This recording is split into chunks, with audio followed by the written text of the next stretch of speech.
Shivers. Thank you, Zoe.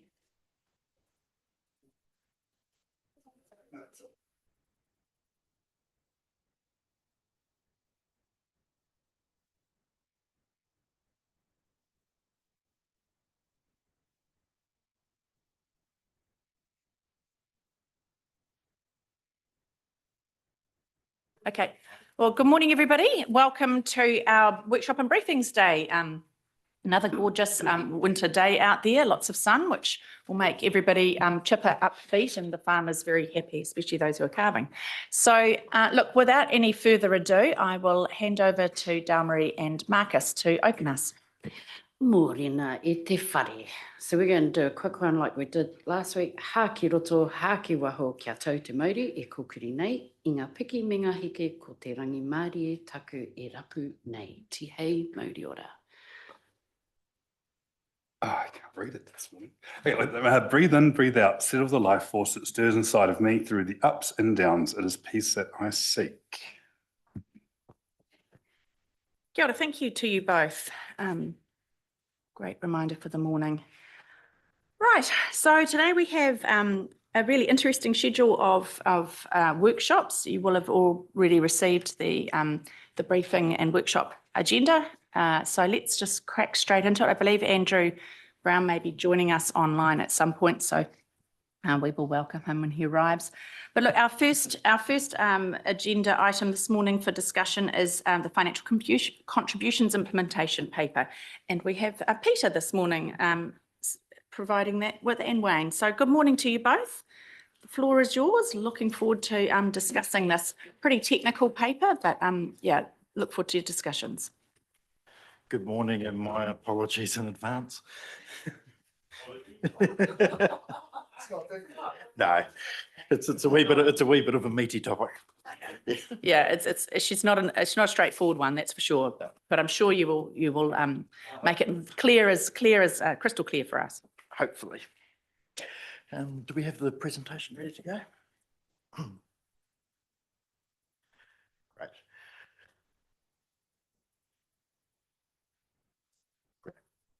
Okay, so before we start, so this is the final component of the MDRS requirements. So you've been all familiar with how we've traversed through the medium density residential standards mandatory plan change process, and part of that was the financial contributions that we've been directed now by the Minister to impose on into our district plan.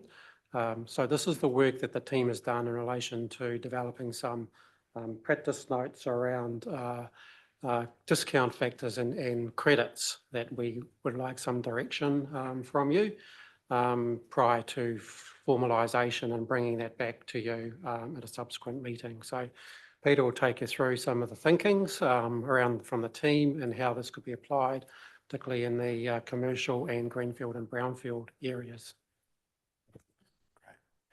thanks, Wayne. So that covers the first slide pretty much, but what I want to do is to start off by doing a wee bit of a background of the provisions, so we can take a step back and have a bit of knowledge about it, and then go through some of the work that the staff working group has been going through with some of the views that we have towards how these contributions could be implemented. Specifically, we're looking at should discounts and credits be applied.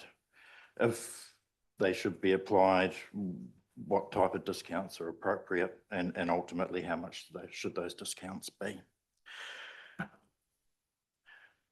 So to start off, obviously, Council proposed rules as part of Plan Change 26. Along with the medium density changes to the Resource Management Act, they also made changes that enabled financial contributions to be imposed on permitted activities. And so these rules took advantage of that ability. When we came to Council with discussion on the Independent Hearings Panel recommendations, it was our recommendation that those financial contribution provisions be rejected. Ultimately, we presented those rejections to the Minister for Resource Management Reform, and in turn he rejected the rejection.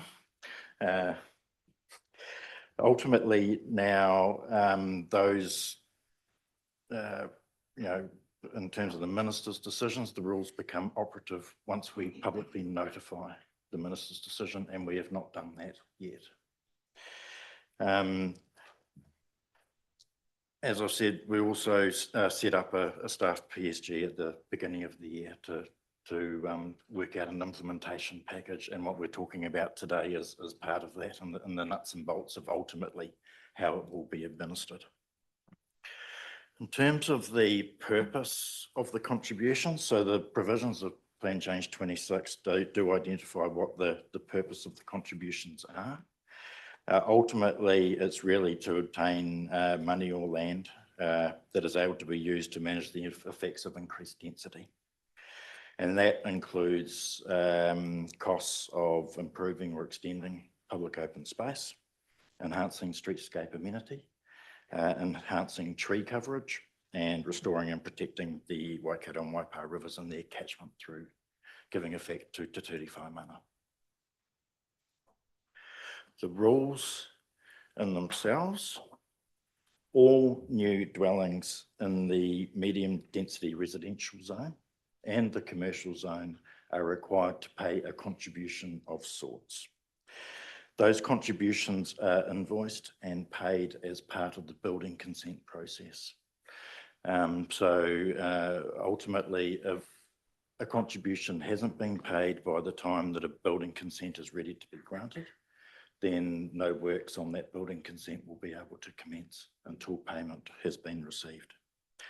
The maximum amount of the contribution payable is $3,300 plus GST.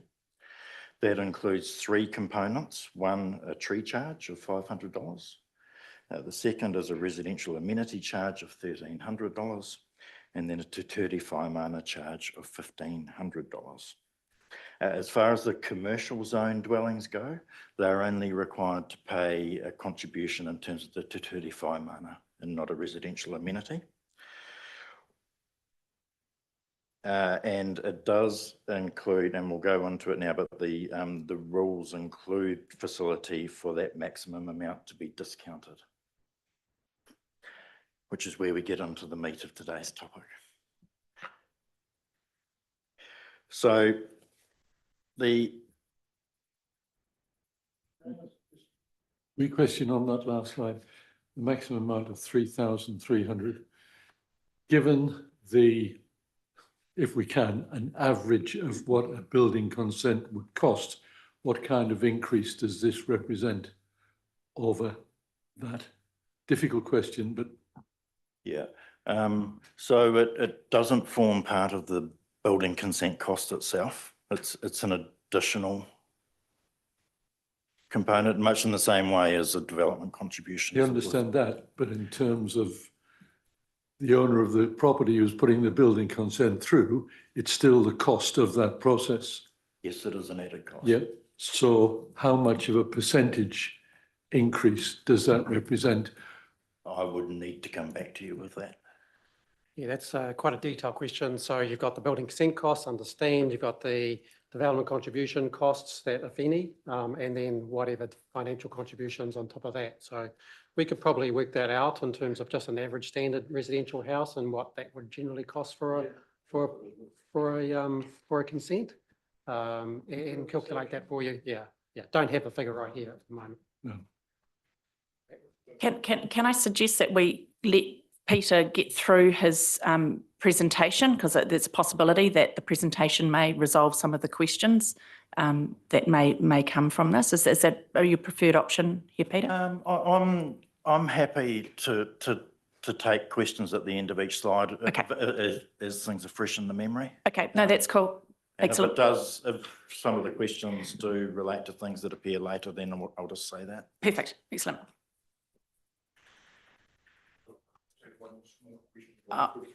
Yes. Yeah. Lou. Quickly, it's just simply restoring and protecting the Waikato and Waipa rivers and catchment. Does that extend to impermeable surfaces or floods or stormwater or anything at all? Because this is quite an area, I want to know how far that is going. When you talk of catchments, it's a very broad area. And what does it actually encompass? Yep. So as far as Te Ture Whaimana goes, it is on a catchment, our whole of catchment area. So it's more than just the urban areas. But certainly the extent of building coverage and impermeable surfaces, they all have an impact ultimately in a cumulative sense on how the rivers could be affected and need for mitigation of those effects. Okay.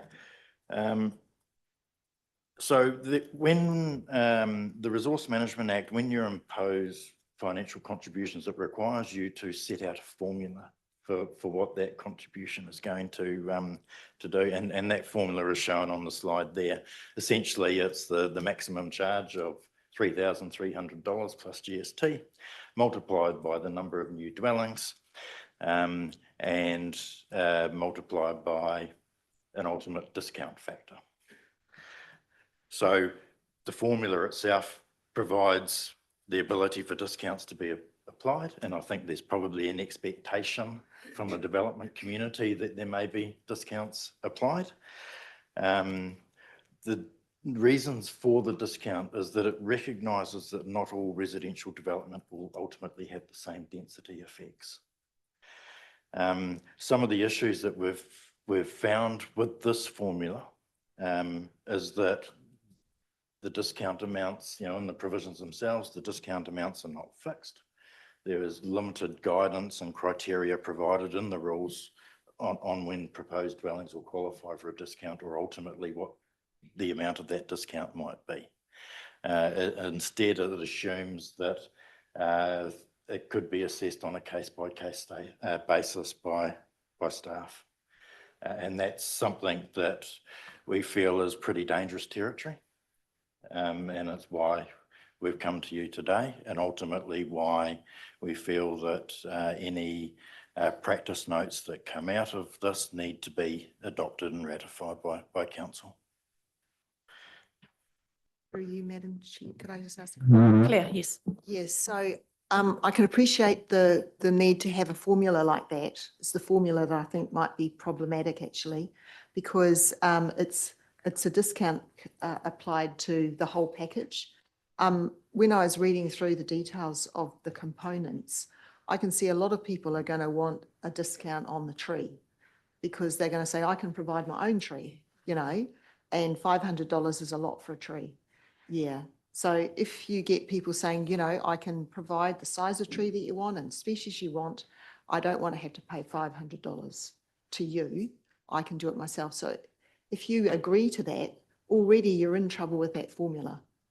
Because how are you you can say, well, yes, all right. So now what's going to be the overall discount taking off $500 off the whole lot? It'd be better in a way to apply a discount to each component. There is quite a simple answer to that question, in that the rules specifically exclude the tree charge from the discount.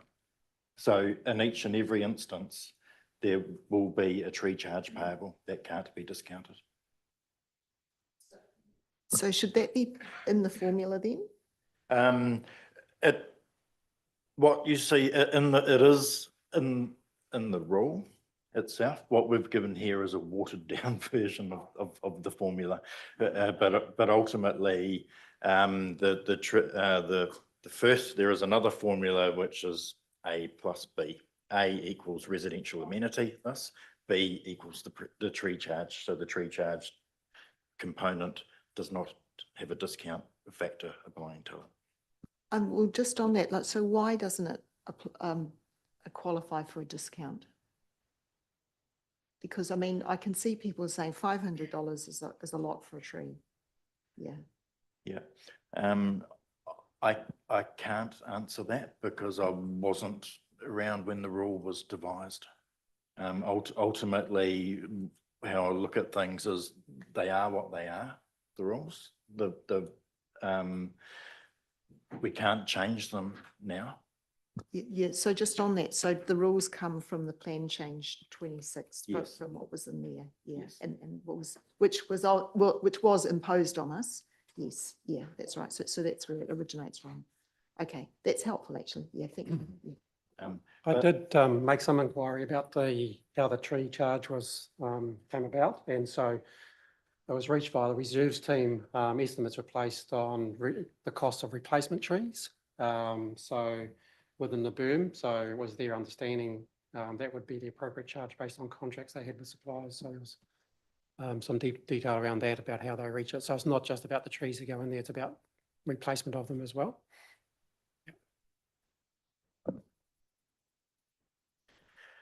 So I suppose to report to you what the ultimate views came through from the staff working group in relation to some of these questions. And the view was that yes, discounts should be applied. That where we're having discounts, that they need to be very clear and able to be consistently applied. And that there should be different discounts applying for properties that are in greenfield and brownfield areas. The reasons for that is that with greenfield development and subdivision, quite often working off a structure plan. They're doing a big integrated development. As part of that development, they are providing the roads, the reserves, the stormwater infrastructure that is necessary to serve the impacts of the development that they're creating. So it's a wee bit different to the brownfield scenario when the brownfield itself obviously is intensification of existing areas where the reserves and the services are already in play. But we feel that there needs to be distinction for brownfield as well, because it does recognise that development can have different density characteristics that don't generate the same effects on a consistent basis. The greenfield areas are based on our growth maps that are contained within the district plan. Peter, I think Mike had a question. Yeah, thanks through the mayor. I just want to get this clarified. So developer comes in, does a subdivision on a greenfield site. The road et cetera goes in. There's always trees along, to varying degrees of quality along the roadsides and berms and that sort of thing. Who does the developer pay for those trees currently? As part of a development contribution, or just because they're good people, or? Currently, there are rules in the plan that require trees to be provided when new roads are vested. Yeah. At a spacing of, I think it's about 1 tree per site frontage or 20 metres or something like that. So that's separate, that's paid for separate to the current development contribution? Yes. But paid for by the developer? Is that correct? It's part of the physical works that they would complete as part of their subdivision. So just explain to me how we're not doubling up here in terms of it.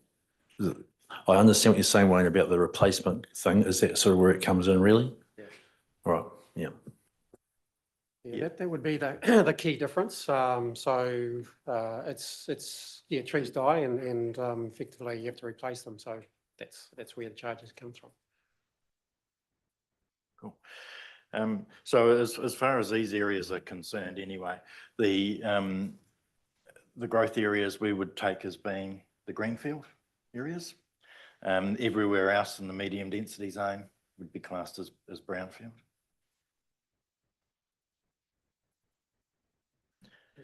I know this might sound a silly question, but this tree levy, or whatever we're calling it, can it only be spent on trees, or can it be spent on other green amenity features and factors?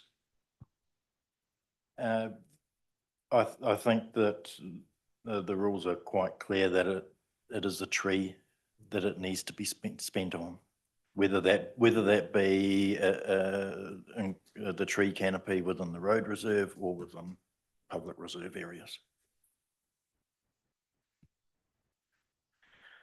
Okay, so this is where the staff working group has come to in terms of the greenfield discounts. This is recognising that all dwellings must pay the tree charge. We feel that a discount should apply to the first dwelling constructed on a site within a greenfield area. that would be 100% discount for the residential amenity and 100% discount for the Te Ture Whaimana contribution where site coverage and impermeable surface rules are complied with. If we have a development that looks to increase site coverage or impermeable surfaces beyond, then we would view that the discount should be reduced to 50%. And that's really just because of that same non-compliance occurs on a cumulative basis. It increases the potential effects on water bodies arising from it. Any second or subsequent dwellings on a site that are constructed would be treated as being brownfield areas. So the initial discount that applies is just for the first dwelling on a site. Liz, just did have a question around that. So the second dwelling, is this category or the explanation of that still the same as a soup? As A soup, the separately inhabited second dwelling? And I just wanted to know how soups are how they're going to fit into this discussion as a second dwelling. so like the minor household unit. So something, I look at them, yeah, so soups are, You come to that, 70 square metres. yeah, so a soup can be a 70 square second dwelling. It can also be a porticom if it's inhabited, has a kitchen and all those other things. So is that going to, is the second dwelling going to be classified as a soup, I suppose is my question. So the rules in Plan Change 26 don't distinguish. It's just you are able to have two dwellings as of right on your property. We are proposing, and it comes in the next slide, a discount based on dwelling size. Okay, but So the next slide will deal with it in terms of the minor dwelling house. So 70 square metres or less, there's a discount factor. So we'll just get to that in the next point. Just the clarity around what that is called. Is it still a soup or calling it soup? that is not a term that arises in the district plan. It's just the district plan only talks about dwellings. It's a rating description, isn't it? Yeah. Yeah, I'm just concerned there's confusion around that and it's going to lead to confusion. So that was probably more around my query. Yeah, no, I agree. It's something we need to make clear. Yeah. We'll have to think about that. Okay, so in terms of the brownfield areas, again, all dwellings must pay the tree charge. The residential amenity discounts, we've looked at two circumstances. Firstly, does a development represent low density development and therefore not likely to result in the effects that we're trying to mitigate?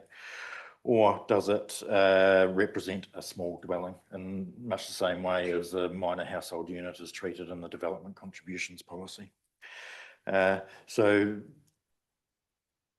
We feel that site coverage is quite a key determinant of dwelling density. And so we're thinking that if site coverage is less than 40%, that a 25% discount could apply. That if the overall density of dwellings arising from a development doesn't exceed one dwelling per 500 square metres, then again, that would be low density and another 25% discount could apply. And then thirdly, if the dwelling has a gross floor area of 70 square metres or less, then a 50% discount could apply. So if there is potential that if all three circumstances applied to a development, that there could be 100% discount in that scenario.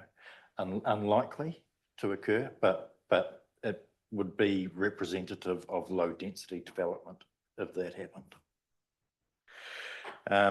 In terms of the Te Ture Whaimana discounts for brownfield areas, it comes back to the extent of impermeable surfaces on a site. And we're suggesting that if there's less than 45% of impermeable surfaces, that 100% discount could be applied to that contribution. And that's just recognising that on a site, you'll have a large area of permeable surfaces and they're able to manage the effects of stormwater from that development on site much easier. Is there any? No. So that is the extent of the discounts anyway that we've looked at. We've tried to make them clear, simple, easy to administer, easy to understand. Credits. Yeah. Peter, I think Mike has a question. Yeah, just one question. A building extension doesn't come into this. Someone's got a 100 square metre building, they go and build another 50 squares, it doesn't come into this. Would that be correct?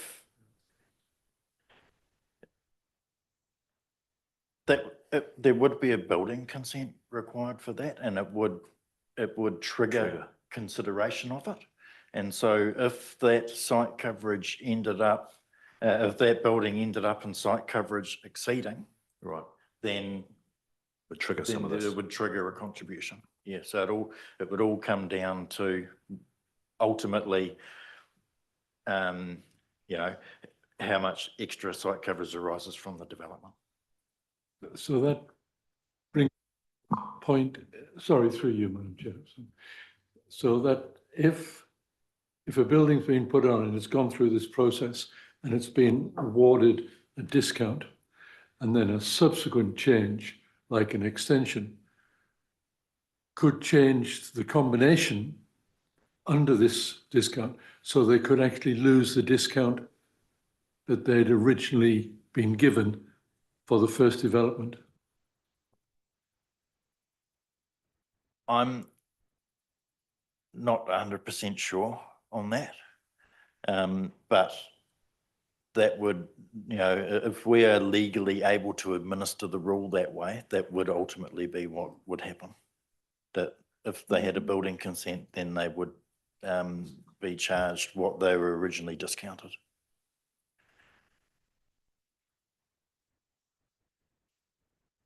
The rules themselves are not that sophisticated to cover each and every situation.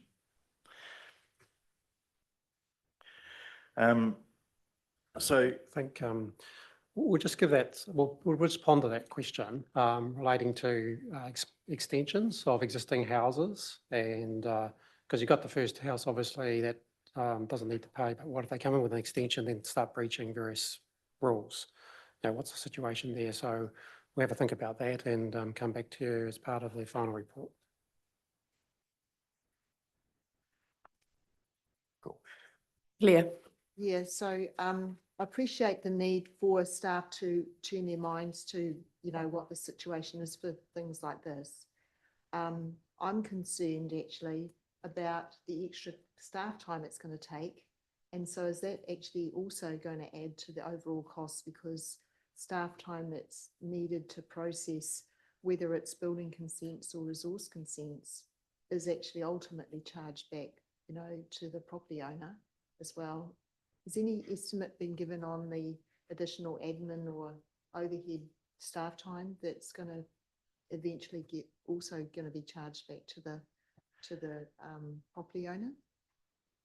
So we have developed procedures in-house for ultimately how this is going to be done. We don't think that is going to result in a huge increase in staff time. We're already doing planning checks on building consents that are coming in. We've already got procedures in place for the issuing of DC notices and things like that. So there's a fair chunk of it that we're hopeful will be able to be reasonably well automated. Yeah. Okay.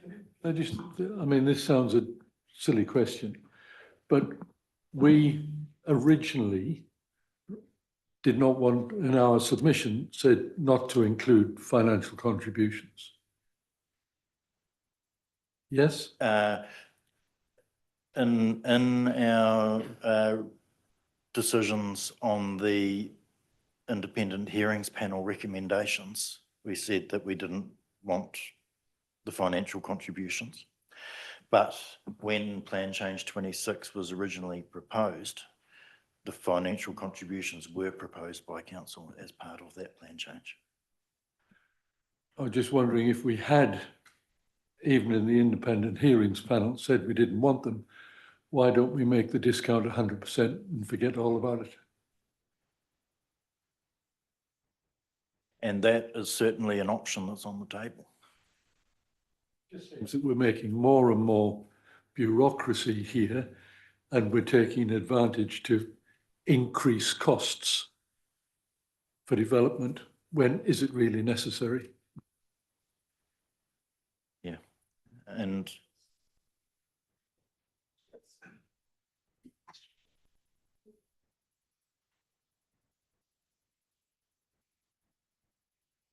certainly wasn't a track that we went down in doing that.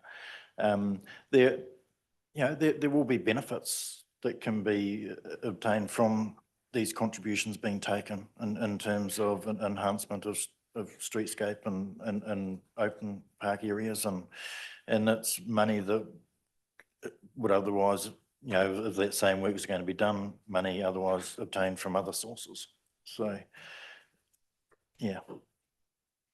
Just seems that it's another case of nice to haves coming in rather than us sticking to basics. So trees are considered nice to haves. No, but we are enabling amenity within our new subdivisions without going through this additional process and additional cost. I mean, if you look at the way that our subdivisions are being created now, they've got trees in them and they've got public areas and public parks, as we see in that new division in Cambridge, where the developer has actually put the money in to create a wonderful playground. That's within the regime of our current district plan. So I can't see why we need to go down this track of additional charges, additional bureaucracy. Yeah, and I suppose those were decisions that were made a long time ago.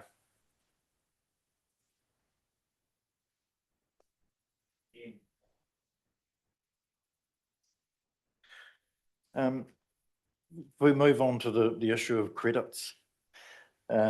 So we have identified two scenarios where we feel that no financial contribution should be required, either on the basis that they might be unfair or unreasonable to impose. The first one is if somebody is doing a development and they remove an existing dwelling from the site to facilitate that development, that they should have a credit applied for that dwelling that was removed. And that has parallels with the development contributions policy, and it avoids double dipping. The second area is where we have vacant sites that were created before the 30th of August 2024. These are sites that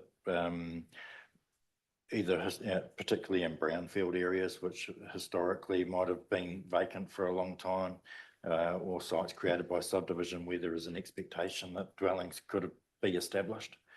And we just felt that in line with providing a discount, 100% discount in greenfield areas, that similar set of circumstances applies to large vacant sites in the existing brownfield areas. Basically, those two scenarios are just recognition that the development that ultimately is proposed would not be contributing to increased density effects, which the contributions are anticipated to address. So if we move into what the contributions need to be used for. So the Plan Change 26 provisions do provide that contributions must only be used for set purposes. Now, those are the purposes that were created on the table there. And it's very clear that contributions must not be used for growth projects that are funded by development contributions. So they're quite separate. So anything that's on a long-term plan project, financial contributions cannot be used as part of that. Clear Yeah, and then so- low. So I'm really keen to maximise the benefit of financial contributions, particularly, creating or improving residential amenity. So I was wondering about the streetscapes, that are going to be, firstly, would they be applied to the street where, the intensification's occurring, which I hope it would, particularly like making better provision for parking in the streetscape or something, or providing for better quality shared paths or street furniture and things like that, given that people might not be able to enjoy green space on their own section, yeah. So are those things I've listed likely to be recipients of, or the users that would be put, from those financial contributions? Yes. Yeah, oh, that's fantastic. Yeah, I think that'd be really helpful, actually. Yeah. And then I just wanted to check with the Te Ture Whaimanga.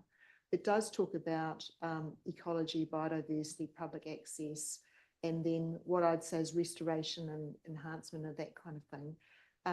So could the money that's collected be directed to organisations that are actually undertaking that work? So not necessarily going to council contractors or staff doing the work, but I've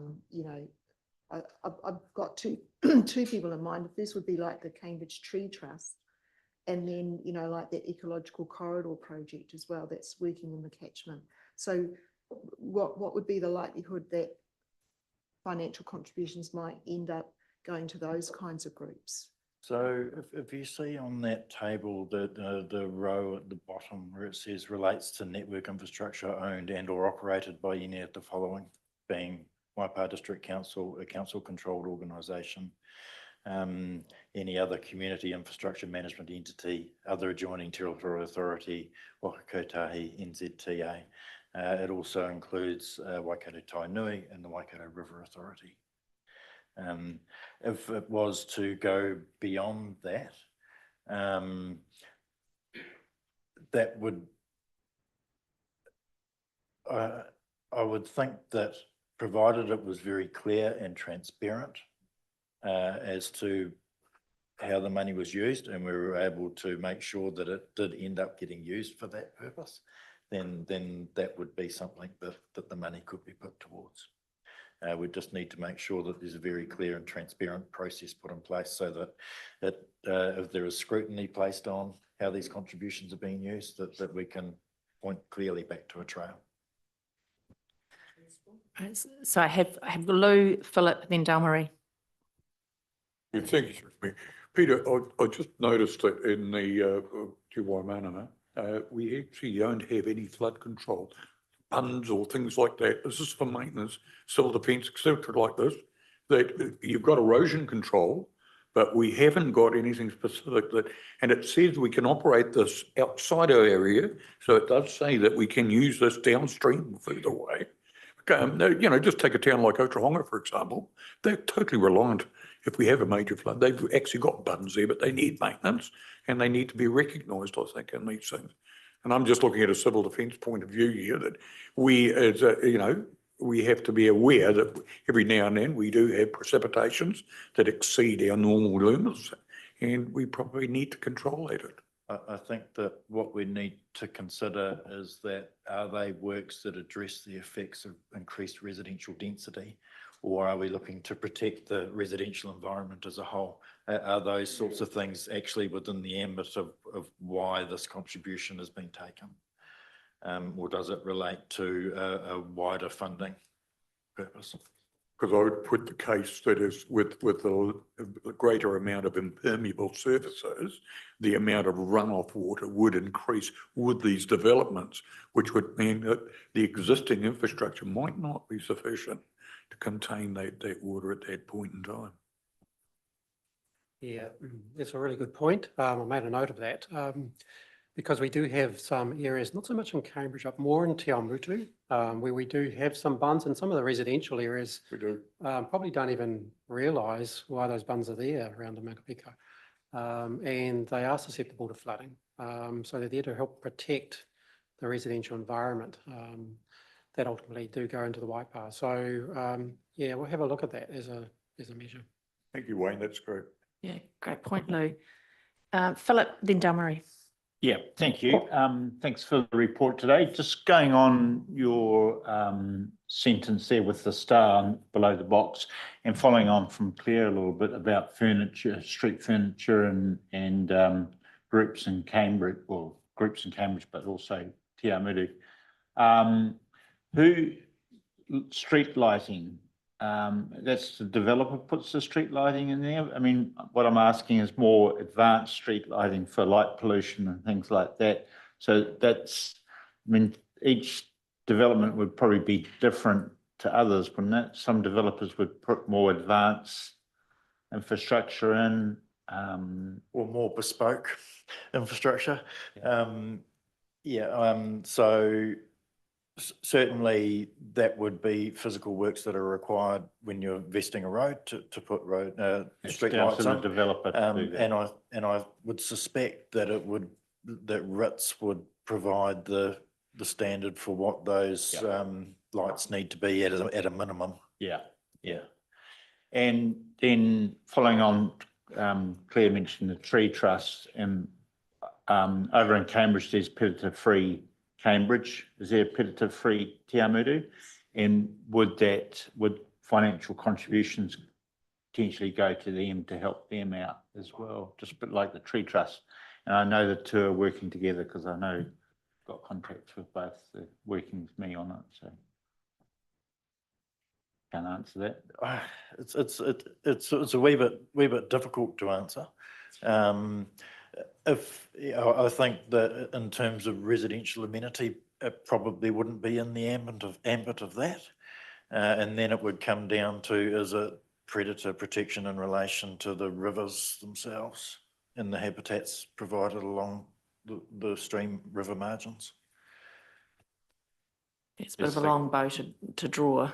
Yeah, there's the cat saga or whatever, if you want to call it. I can't know what's the word for it, but there's lots of cats around, particularly it seems to be more over this way than the other side of town. But anyway. Damarie. Kia ora kōrua. I was going to ask something similar to Lou, so that one was gone.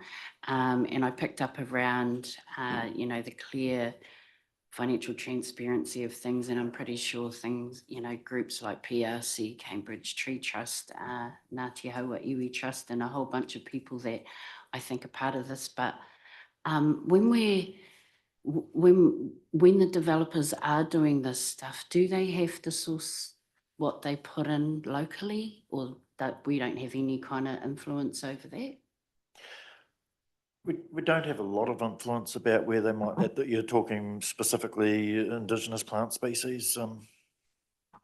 Can they buy from our local businesses? As well, we don't have any influence in that kind of stuff because we already have procurement providers that council uses.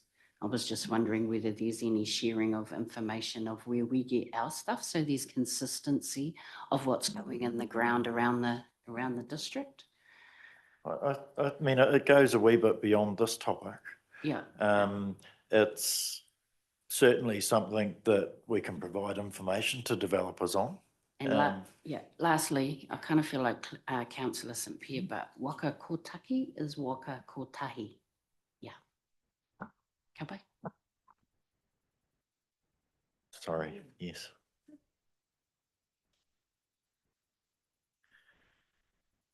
Okay.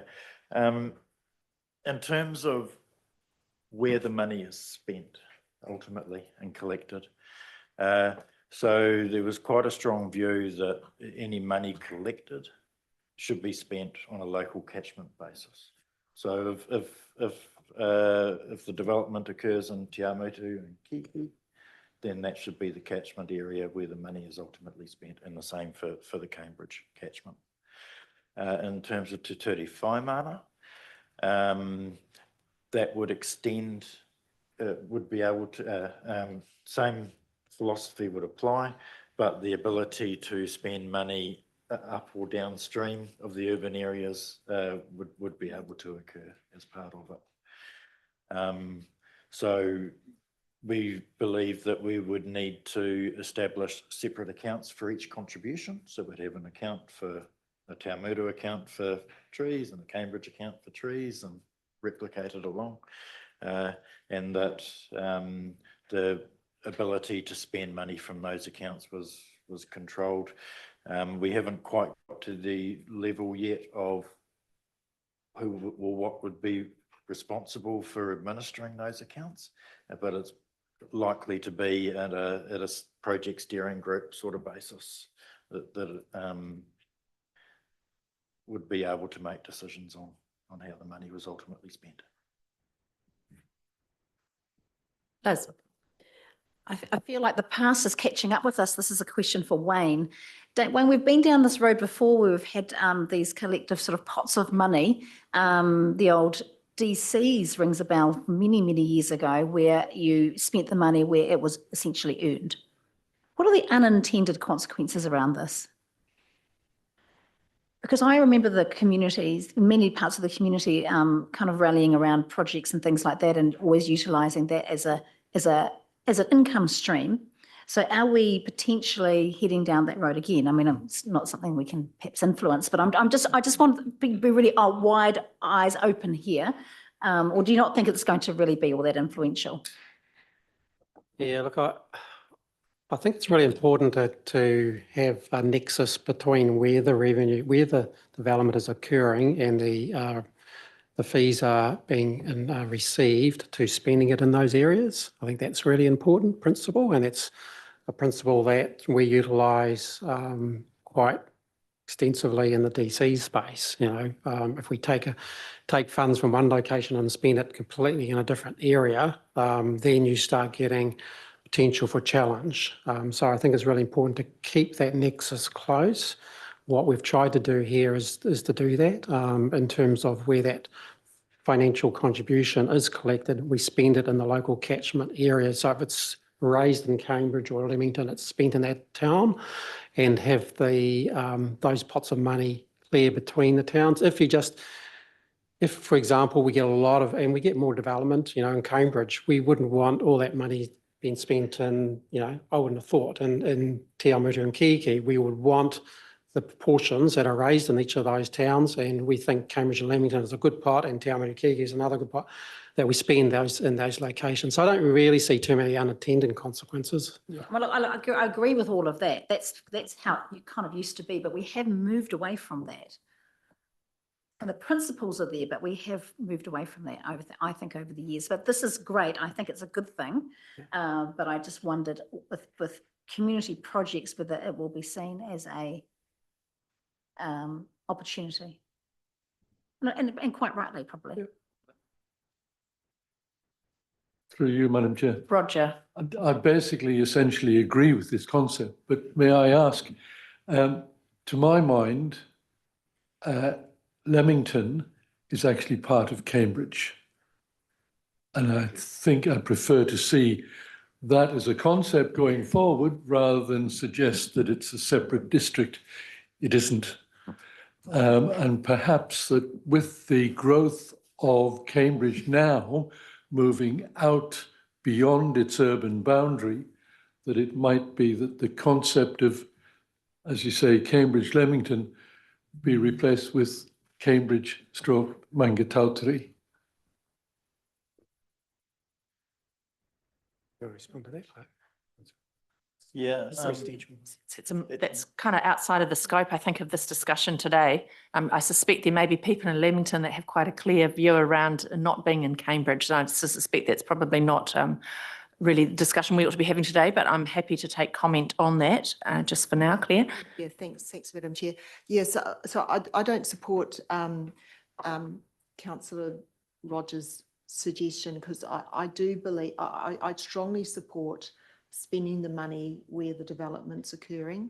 So if that's in Leamington, I want to see those financial contributions being used to fund improvements in Leamington, not saying, oh, you're part of the Cambridge catchment, so Yeah, I think that in a way you could have a hierarchy that if possible, it gets spent in the street or the neighbourhood where the intensification's occurring. Then if that's not possible, taking a broader view and then another step view after that or something, because obviously it depends on whether it's residential amenity or whether it's te ture whai mana. But I would hope that those principles in that sort of hierarchy might be able to be applied. Yeah, and certainly we hadn't got to that level of detail. We were thinking township basis as a whole, and mainly because it gives you flexibility to have more bang for buck. If you ultimately just have a pot for Leamington, if there's not a lot of development occurs, then you know, the public parks and facilities in that area could suffer, even though, you know, just because not as much development is occurring. But I certainly take your point. We would need to keep an accurate record of how much money was generated from each town. You'd have to have separate accounts, and that would become quite messy. Marcus, and then Monty. Yeah, I'm happy with the bucket. Te Awamutu are two individual towns, and we wouldn't want to see those words change. I think Cambridge Leamington is a good split. Thanks, Marcus. Monty. Peter, can I just pick up about who decides where this money's spent? I mean, essentially, it's an alternative funding stream.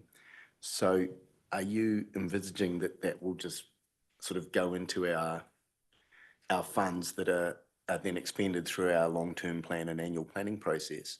Or are you thinking this is kind of some little reserve account that can be dipped into by management outside of that process? I think the latter, because the provisions are very clear that they cannot be used for growth-related projects for which, you know, we have long-term planned projects in place. So we would want to make sure that we can, you know, have a very clear line to show what the money was used for, and that it didn't get used for a DC purpose.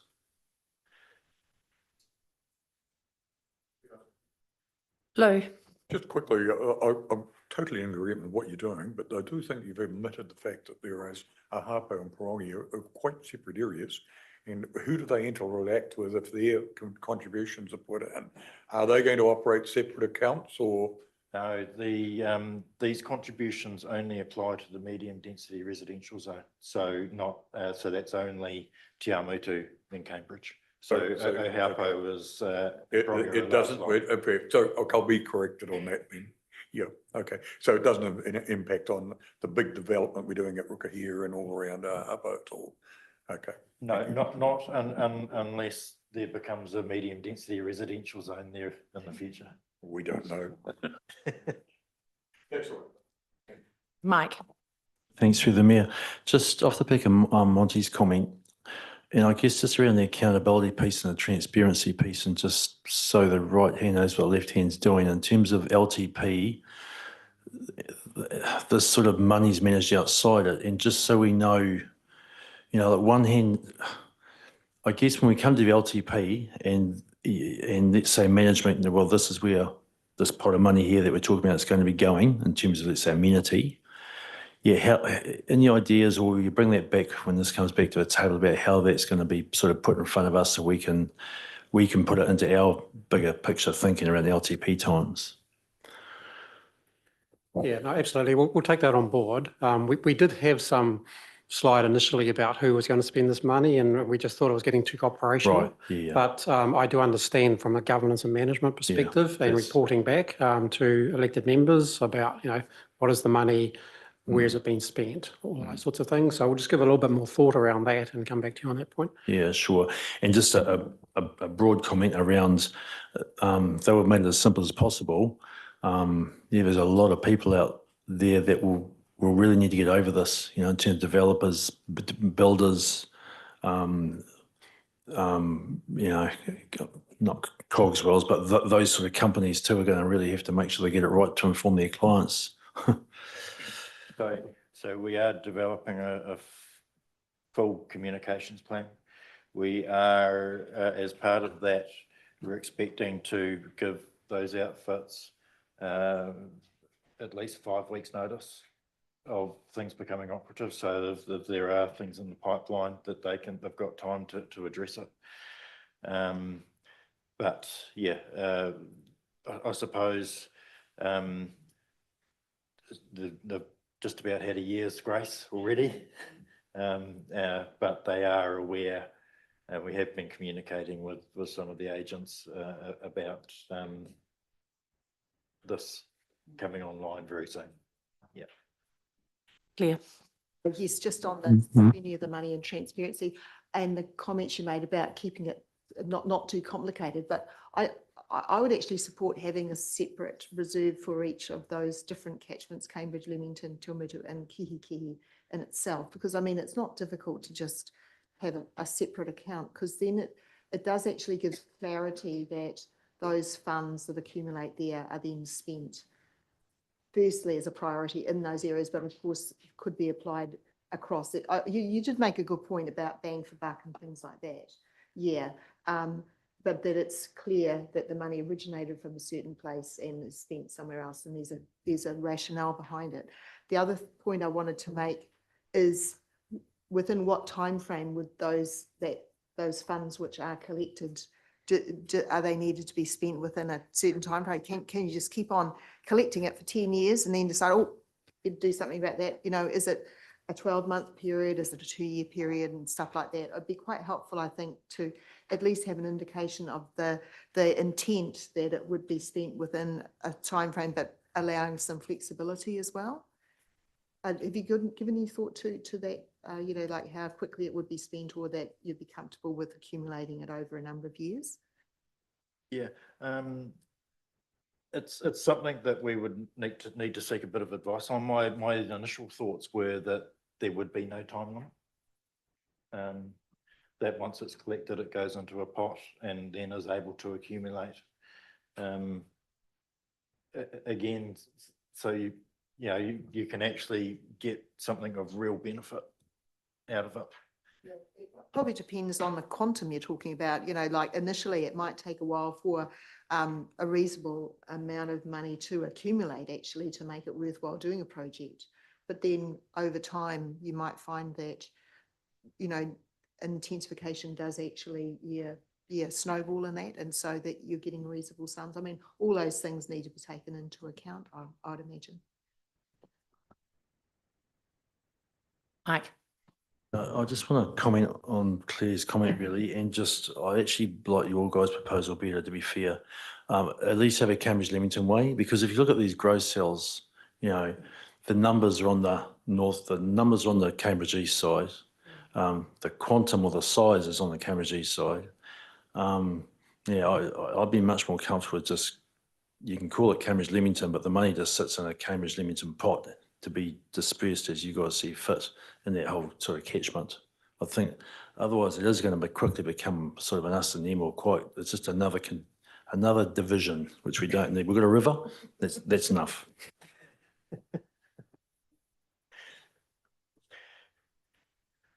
We're just about there. Just, just before we get on to the next steps, I was just doing a bit of work on the question from Councillor Gordon relating to quantum of cost. So the question was about the total quantum of cost that's coming through when somebody applies for a building consent for a dwelling house. So of course there's different quantums of cost for processing and inspecting an average house, but if you assume that, assume that it's less than 100 square metres, the processing and inspection cost is around, on average, $1,287, and it can go up to $2,574 as a sort of a continuum. So let's just stick to Cambridge as an example. If we added just the normal infill development contributions of around 25,000. And then you add, assuming there's no discounts, it's not a minor dwelling house here, then you add that 3,300 on top of that for the financial contributions. you're looking at a range of around 29,587 to 30,874. If you do that the same for the Te Awamutu, the differences there is the DCs are around $15,000. So you got an average around 19,587 to 20,874. So I haven't done the percentage calc of a 3,300 on that. I didn't get to that point. But you can see you can see the quantum there in relation to the DCs. I can do it in my mind. It's about 10%. Yeah, and So it's a 10% increase in costs. And my advice that I've received is if you're doing an infill in Hamilton, the DC rates are around 30,000 and can be up to 60,000. Hopefully that's responded to some degree to your question. Yeah, thanks for that. Thanks, Okay, Wayne. Where to from here? Yeah, next steps. So we're intending to come back to the next council meeting on the 27th of August with some resolutions to adopt the discount factor credit practice note and the use practice note. It would be quite handy, we seem to have general agreement maybe with the discount and credit, but perhaps a wee bit of divergence with the use note, whether it's beneficial to have some additional discussion on that. Before we get, I don't really want to come back to the council meeting and not have that resolved.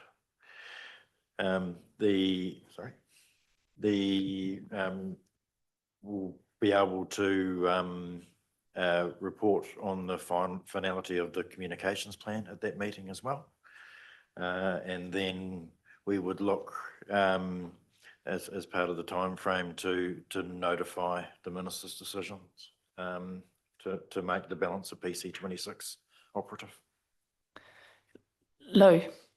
Yeah, well, just a quick question. Sorry, I'm probably a bit slower than everyone here, but it just says the credit will apply to the construction of the first dwelling, okay, which records a title created prior to the 1st of July 2025.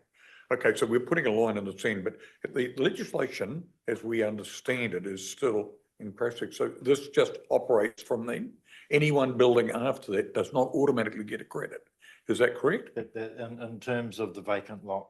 Okay, as a vacant lot, he hasn't built on it. So that means that any title created prior to the 1st of July 2025 is then can be built on and apply for a credit. Or be assigned a credit. Yeah, fine. Yeah. The actual date has been revised from the 1st of July. So it's actually been taken back to the 30th of August, 2024. All right, 2024. It was in the previous. Yeah. The reason for that is that the bulk of the PC26 provisions became operative on the 30th of August 2024. Oh, that's right. So what we're wanting to do is to apply credits to people who didn't have the ability to use the increased density provisions of Plan Change 26. Correct. But that's why I was actually asking, because there was that concern that we were operating from 2024 rather than this is so much sorry for that confusion. Delineation. Yeah. Okay, thank you for that. Roger. Yeah, thank you. My concern is still about increased costs.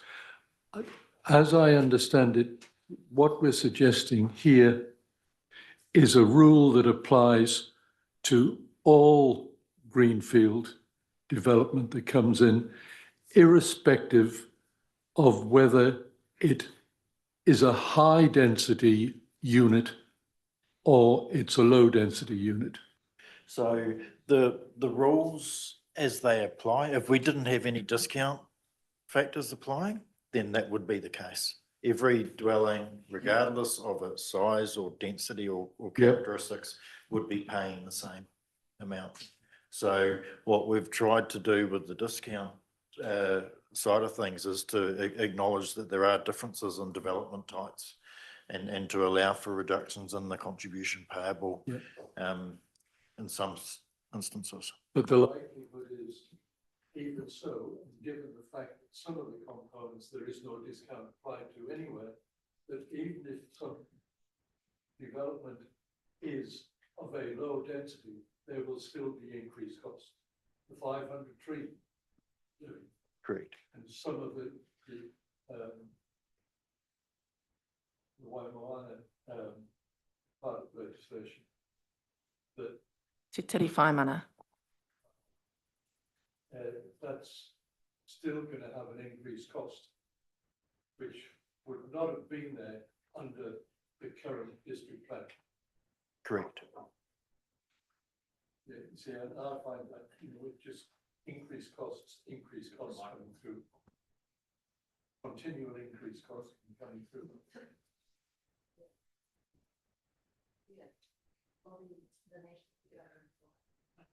Eh? Well, I mean, we don't have to agree with the central government, do we? Clear. Sorry, yes, we do, because we rejected their suggestion that we should comply, but we had to submit our reasons for that rejection to the minister. He didn't accept it, and so we had our chance of appeal, but yeah, it wasn't accepted, so we've got to implement it. And it's a central government directive. Yeah. So Philip. that was sort of based on my comment and question. This is another example. We're talking about costs and central government. This is another example of central government implementing these reforms, ideas, which ends up costing the ratepayer. Like there's a portion, you're shaking your head, there's a portion in our rates of increases from central government. Is this another example of that again, is it? It's difficult because there were provisions that were originally proposed by council. And then there was a change of heart, and the minister, we had the opportunity, we tried to take the opportunity, and then the minister said no. So. Can you comment on Hamilton? Monty. Peter, just on the use note, because you asked for a bit of feedback there, I've got a little bit of a problem with the proposal that the expenditure and where that goes is determined just by staff. So maybe just a bit more thinking on that, and maybe I'd like to hear what the rest of the group have to say. But yeah, I just have a bit of a problem with that accumulating these pots of money for specific use in reserve accounts, that all makes sense. But then to have ungoverned decision-making on where that goes doesn't quite sit right. I suspect it's going to be better if it's handled, essentially it's an alternative funding source, and the expenditure of it should go through our usual processes. And if we are optimising the expenditure of all funds that we hold, that should be the way it happens, not in some extra, some different process that management just run themselves. If that was the better way of doing it, we should do everything like that, and we don't. So just, yeah, think on that. And I know you want to bring this back complete, but I don't know. Does anyone else have a problem with me? Look, I think you make a really good point there, Monty, and also mindful that this is a workshop. We shouldn't be making decisions. It would be helpful if you came back with a paper on the 27th that gave us some options around the issues, perhaps advantages or disadvantages or benefits or pitfalls of some of the options that we have canvassed around that transparency, decision-making, governance of, and recording and use of application of might be helpful. I'm really cognizant that those decisions need to be made in a council meeting or a committee meeting, not at a workshop. But certainly good to flush out the potential bones of contention and the different thinking. But I think we need to reserve that right for proper debate at the council meeting, if you're amenable to that, Peter. Yes. Cool. Fantastic. Any other points anybody wishes to make, or any other clarity you're needing from us, Peter, going forward? Wayne? No? Excellent. Good stuff. Look forward to seeing it back on the 27th. Thanks very much for that. Right, we're running a little behind schedule because that was only 5 minutes actually, go us. So we'll have a short morning tea break. Let's just call it 10 minutes and we shall return back at past.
Perfect, excellent. Well, welcome back, everybody. Nice cup of tea and a bit of a chin wag, and onto it now, onto our next item. Bit of a challenging one, this, but the sad reality of the situation we find ourselves in, isn't it? But Brian, nice to see you this morning. Recycling bin removal process. The floor is yours. We have the presentation obviously before us. Thank you, Madam Chair. Yep, it's coming up on the screen just now. Here we are. Yep, so this workshop item is really to update you on progress we've made and the outcomes of auditing the contamination and recycling bins and the next steps that are proposed to be taken to address this contamination issue and, of course, the large cost that goes with it. So I'll just... So we first started this discussion back in December 2023 when we looked at together the high costs and the disruptions to the service resulting from contamination. There were some contract variations to address those cost issues at that time. Since that time, we have had a full-time bin auditor going around auditing about 200 or more bins a day. We've audited 108,000 bins to the present day. When we first started auditing, we were getting compliance of around 93% of the population were doing it well, and we've improved that to 96% as a result of this auditing and education, which is cool.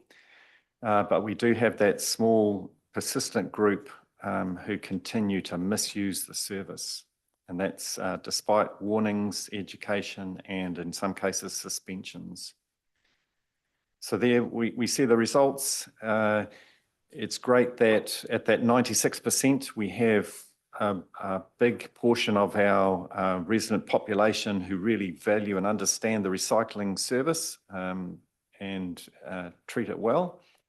We'll always have those education notices when people make mistakes. A lot of the plastics look the same. They're not sure if they can recycle it or not. It's got a recycling symbol on it and they put it in, but it's not something that can be recycled. And we've had those warnings and suspensions, which is the current last resort is a 3-month suspension.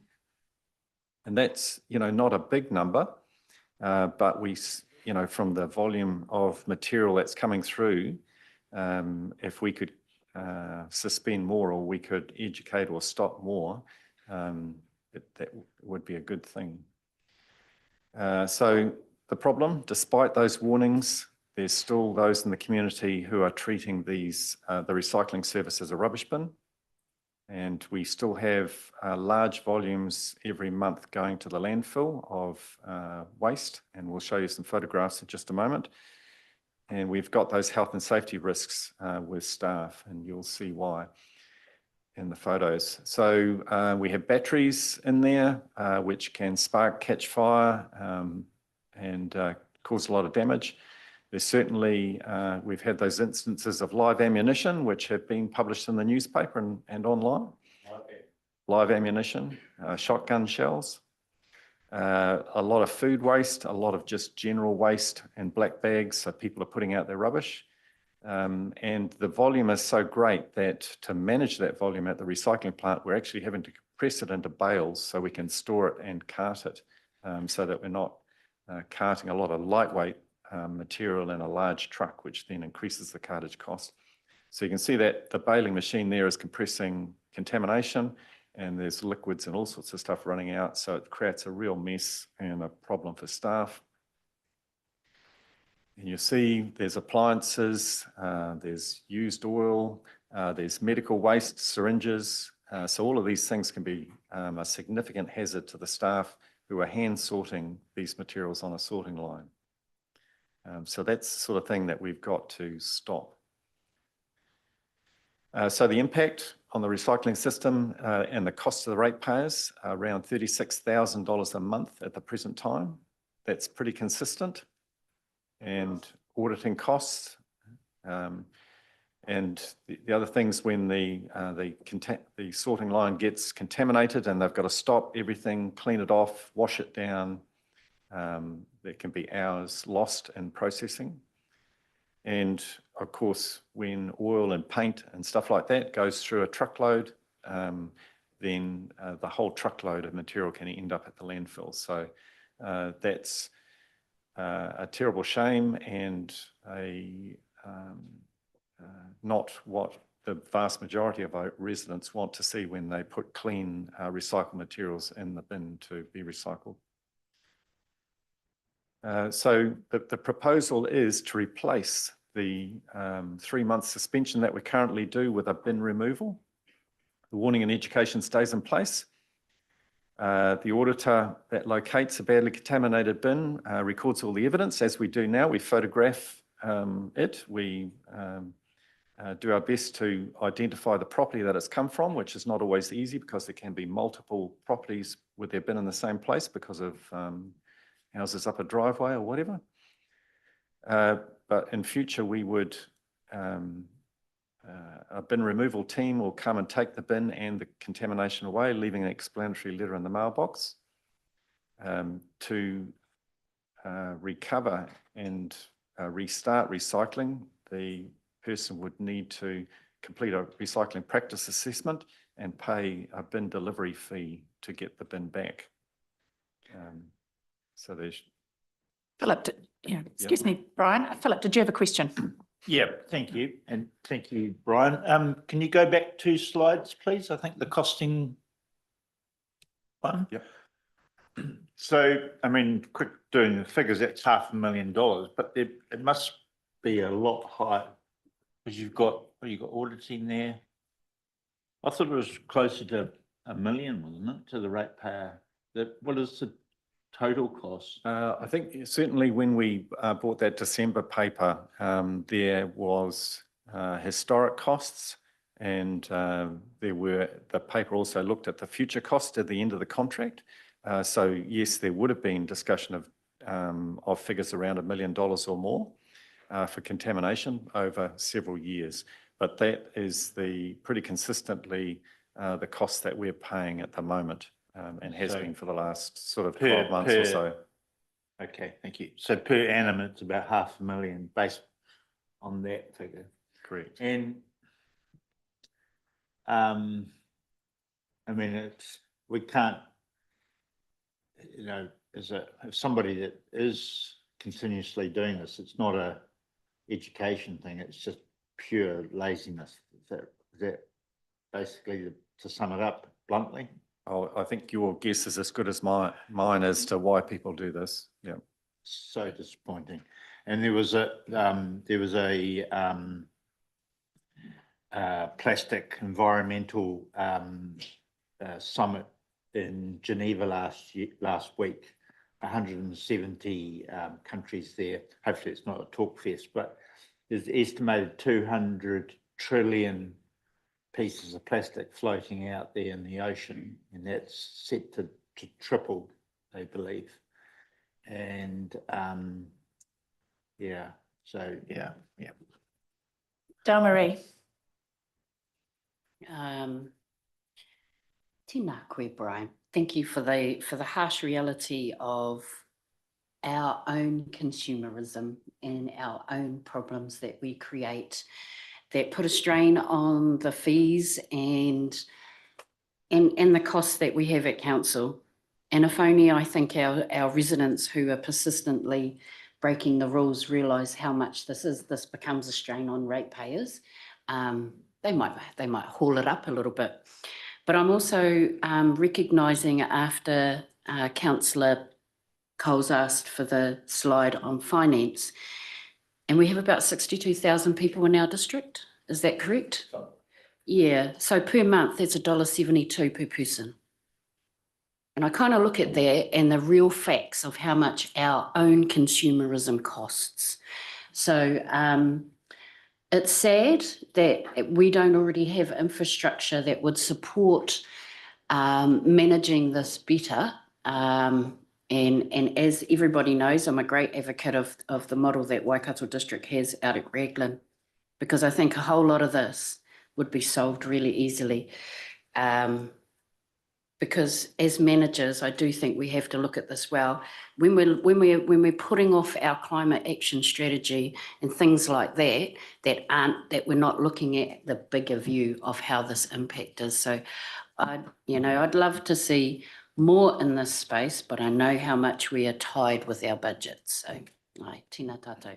Yeah, thanks, Delmarie. Look, I think the cost is really concerning, absolutely, but equally so is the human factor in this, and the risks placed on the people involved, the staff involved in that recycling piece. That is concerning when you've got things like live ammunition and batteries, and we all know how that can end quite badly, and the risk that poses for them. But I think ultimately it's a matter of human behaviour, right? And I know that there's a growing sense out there that the cost to dispose of waste, not non-recyclable waste, has become a real issue. And I suspect that's the motivator. I think you're right, Philip. I don't think it's any lack of education thing. We've done some really good work. We've moved that dial, haven't we, from 93 to 96. I think it's almost a willful act, because people don't feel there's a cost-effective alternative. And I mean, that's above and beyond the ambit of our discussion today, but it's really pretty sad that we're actually in this space and have to have this conversation. So Bruce, you're up next. Brian, so thank you, Susan. Brian, do you have any comparison with other councils our size? Those are our costs, but do we stack up, or are we worse or better? Right. Certainly we've done some ringing around, talked to other councils to see what they're doing. Many other councils are in exactly the same boat. Certainly if you just Google recycling contamination, you'll come up with news stories from many other councils. And often they're, with bigger populations, more metropolitan, the problem is even larger in terms of total cost and impacts. So I think, my personal feeling is that we're actually doing reasonably well as a community. When you see that 96% rate of good recycling practice, but it's disappointing to see the tail that is causing the problem. Yeah. We can say it's the fleas on the tail. Roger, and then Mike, and then Philip. Thank you, Madam Chair. This is a challenge, isn't it, Brian? And I understand that totally. 365 have gone through a suspension process. And I'm sure that the collectors have done some form of these people that have been suspended, what do they do with their rubbish? Do they put it into somebody else's bin? And hence we've still got a bit of a problem. And if we remove the bin, is it going to stop that kind of behaviour where they still contaminate the bins going through? So is that really going to solve our challenge and the cost that we've got of contaminated bins, creating that additional sort cost and disposal cost for us? Yeah, no, that's a very good question. You'll see later on in the presentation, there's some slides about risks. And so we hear, in our discussions with other councils, they do have problems where a bin's removed and the people responsible then go to another street and steal a bin from somewhere else and keep doing it. We do have means within the both our auditing and the system that is within the trucks to identify an address. And so the drivers are on, I guess, high alert in an area where there's a known contaminator to be checking bins. So people will see the truck driver get out of the truck and lift lids before the bin is lifted up because they've got a flag in that area for contamination. So there are processes that we're using to try and counter that because whether it's a bin removal or a suspension, there is that risk that the problem will be transferred, and we want to try and counter that as best we can. Have you considered some form of fining of those people? Yeah, I guess it's any process like this will have a cost, both in resources, time and money. So it's around when we're dealing with trying to pick up, what,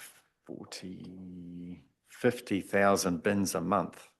It's, how do we do that in a cost-effective way? So really, we're learning from what other councils are doing and have been doing for some time to try and find the most effective route to deal with the problem. Thanks, Brian. Mike, then Philip. Thank you, through the mayor. Yeah, I sort of thought about that, but dismissed it pretty quick around a fine. It's just too difficult, probably more expensive. But suspending the bin for 3 months, I've got a couple of questions. And I'll go off the back of Roger's first, is that instead of fining, there could be a bond that's been asked for, and a probation period would be a way of doing that, which would be quite tidy, because they've got to fill out paperwork anyway to get the bin back. So a bond of whatever it is for X amount of months shows good practice and get your bond back. So that's just one way.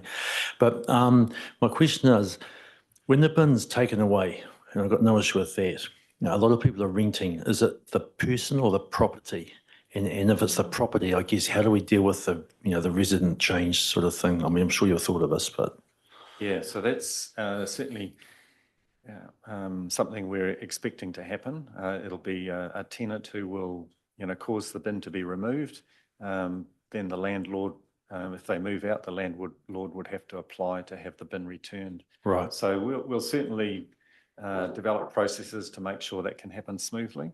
I guess what we know there'll be circumstances where somebody has, gone out in the morning or late at night and put all their rubbish in their neighbour's bins. So we don't want innocent residents to be penalised by this, but we need to get to the bottom of the problem, to identify the properties that are causing the issue and do our best to stop it. But there'll be means, I guess, if there's a contamination problem where somebody is contaminating other bins, then we'll advise the customers in that area, take care, look in your bins. If you put them out in the night, look in them first thing in the morning, see has somebody put stuff in your bin. I think most residents will be able to help us in that way. Sure. And just 2 comments on that, I guess, and the system will probably never be perfect, but I guess if the landlord's not going to know unless the landlord is informed somehow. So that's the first thing. And the second thing I have forgotten. Just in terms of it, so while a letter goes in the mailbox, once all the evidence, the photographs and things like that are returned to council, we send out a separate letter to the property owner. Right. And that goes within our record management system, so we can answer any inquiries in the future. So we'll have a good paper trail of the actions. Good. And I'm assuming that the resident that dumps it next door and really fouls up someone else's bin, you're probably not going to get suspended the first time. So that would sort of mitigate that. Back to you, Philip, but let's just be conscious we need to keep moving on. I was going to say you're probably taking you away from your presentation, and I do have some questions, a couple of questions, but when we digress, I mean, we're a generation, we're fixing up issues from other generations, and rubbish is another one, for future generations that we've got to tackle. So a couple of questions.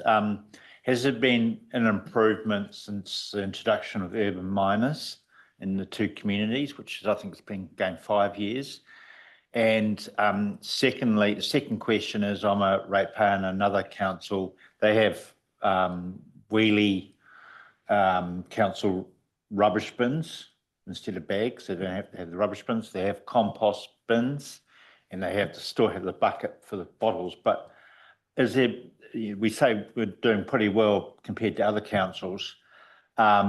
Is it compost, like the other councils have got compost bins and the wheelie rubbish bins? I can't remember whether we decided not to introduce compost bins, or was it a central government thing? I can't remember now. But those couple of questions. Has there been an improvement since urban miners? And if we had compost bins, would there be less contamination? Yeah, so I think the amount of e-waste that we're collecting, it is mainly the responsible person who's doing that, because it is go to a collection point and pay for the collection of those items. So it's probably not had an impact, and we're probably only collecting 5% of the e-waste that is out there. And urban miners are quite, upfront. They realise that there's quite a big untapped market. In terms of those other, we know that some councils do run a system like the Raglan Zero Waste, where the things are all sorted at the curbside. So there's no opportunity for somebody to hide rubbish in the recycling, because it will never leave the curbside. So we know that works, but we know that that costs more, and it's quite manageable for a small community. But for the number of people that we'd service, we would struggle to do that. Those, in terms of a general waste collection or a food scraps collection in the future, those are good services. And the modelling that we shared with council prior was that that would be a benefit to our ratepayers to do it. It's just a matter of timing and cost, and when it will make sense for this council to go there, I suspect. But that's a decision and a discussion for another day. Cool. And just real briefly, I mean, the Mayor mentioned that, having other alternatives, picking up rubbish. That's why I brought up the miners. And also just, the yellow bin versus a wheelie rubbish bin, is it just a mindset thing? You still got to pay for it, because you've got to pay for a pickup when your bin's full. But is it just a mindset thing, or is it just purely laziness again? Just pure laziness? As I say, I couldn't, put myself in the mind of people who are doing this. Yeah. Because it won't all be about economics, I'm sure. Yeah. So there's only really a couple more slides which actually cover exactly the things that we've been discussing in this sort of question and answer time around risks. What would happen if this happens? So we have, as a team, had a risk workshop and thought about all the different outcomes that could occur as a result of this change. Obviously, there'll be really good communications about the change, so that the community knows what to expect. Our education information will change to go away from talking about suspension and talk about bin removal. So all of those things will be done. So it won't come as a surprise. And as I say, with 96% of our population doing the right thing, they're not going to be affected by this change. If people have concern about their bin being mixed up with someone else's bin, they can go out with an indelible marker or a bit of paint and put their street number on their bin to make sure it doesn't get mixed up with their neighbours, to avoid confusion. We'd encourage people to do that. And our comms that go out, we'll be encouraging people to do that. So I think we've covered all of the main risks and have a mitigation plan for them. So this is the summary slide, basically the end there. So, and the bin tags that we use now, which talk about education and whoops, where people have made mistakes, to give them the chance to do the right thing. So that basically is the end of the item. And any further questions? Yeah, thanks, Brian. I think you're right. We covered a lot of those questions that were in that in the discussion and risk analysis. But Marcus, did you have something you want to add? Yeah, I've got a green sticker on mine, which is excellent. But with the yellow ones, I noticed back with the ones that he got contamination. Is there any explanation about like what you now have to do with that? Like, you need to now remove this before it'll be cleaned up? Correct. One of the stickers there, if the contamination is very minor, they get the whoop sticker and it'll still be collected, and they know to look out for the correct to do it right in the future. But if it's one of the others, then their bin is pushed back from the curb and it's not emptied. So it's then their responsibility to go through the bin, take out the stuff that shouldn't be in there, and represent it next collection. Cool. My second thing is, I noticed a lot of the bins are looking a bit raggy at the moment. A lot of lids missing and cracked, and mine broke last week as well, my blue one. What's the process about getting that fixed up? Because it looks like it's not being proactively done by the contractor. Yep, so occasionally the truck driver will spot that it's missing, but generally people just call the customer services team. They let the contractor know. The instruction to them is to leave your bin out on the street at the curbside, and the contractor within a few days comes by. They've got all the spare parts in a ute, and they'll come by and repair the bin. And if it's, gone so far as to be, badly broken, they'll replace the bin. Can we have some comms about that? Because if you're doing anything about the contamination, it'd be quite good to do about the fixing as well. Because I've just tried to look it up, how to get my recycling bin fixed, and I can't find anything. So Right. good to Okay. know about Yeah, that. no, we take that on board. Thanks. Excellent. I think it's a really regrettable position for us to be in, but a logical step to take, unfortunately. But thanks for that, Brian. Thank you. Fantastic. Let's move on then to resource management reform. The tsunami keeps on coming, right?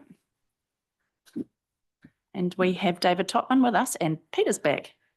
G'day, g'day. The floor is yours. We have obviously this submission draft before us. Kia ora, morning all, Madam Chair.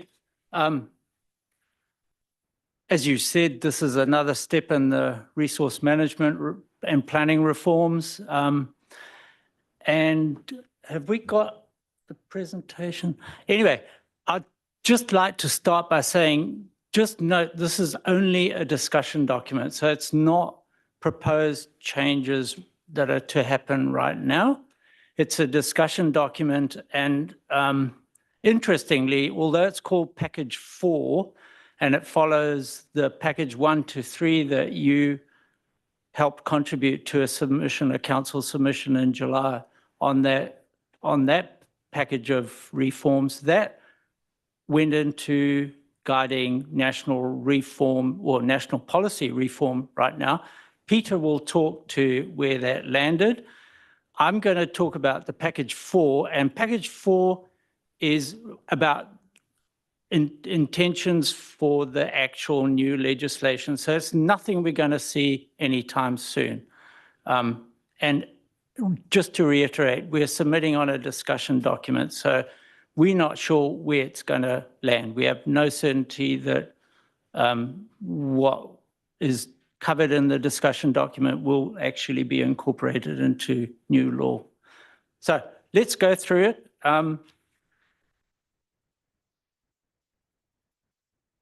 Thank you. Peter's going to drive. Purpose. So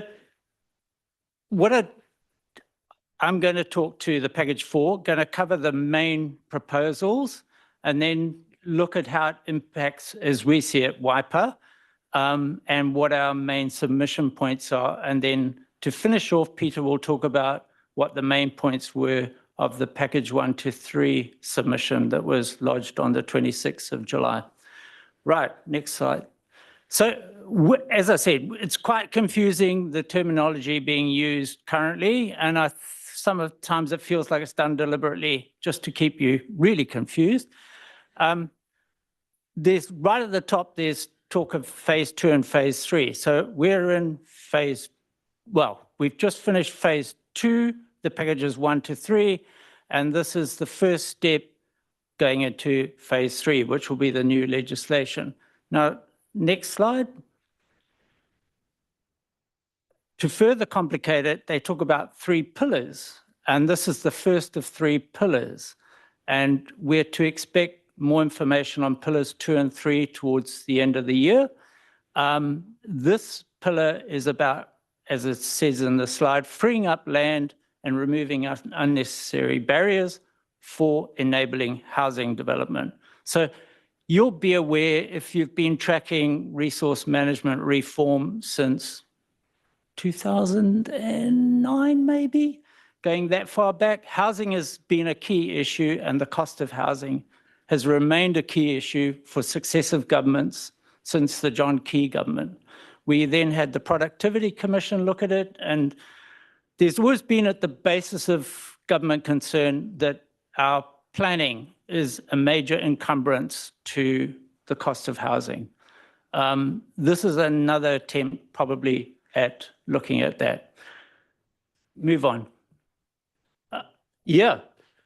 So just go back. Pillar 2 is really important, and we've been keeping a close eye. Certainly Tony's team has been keeping a close eye on the infrastructure and funding and financing opportunities that might come through from the government. I'd imagine they will be looking at that infrastructure financing and funding piece of legislation. You would have been aware that we've already explored a lot of those mechanisms previously leading up to the LTP. So it will be interesting to see what comes of that and how that relates to all of this growth requirements that have been imposed on the councils, because there is no new money that's coming from government. What they want to do is provide more funding tools for the council. So we're keeping a close eye on that, and I imagine it'll be another piece of legislative change that will come through end of the year. Thank you, Wayne. I was just going to ask, have we got a timeline on that? So you think that'll land maybe the end of the year-ish? Okay. That's Thank what you. I'm hearing too. Thanks for adding that. So these are the key proposals in this package 4, and it talks about a number of things. One is introducing growth targets. So they're actually requiring all the high growth councils to set a housing target. So it's just something we will be obliged to aim to achieve. Secondly, the requirement for spatial plans, and this is probably the one aspect that is new.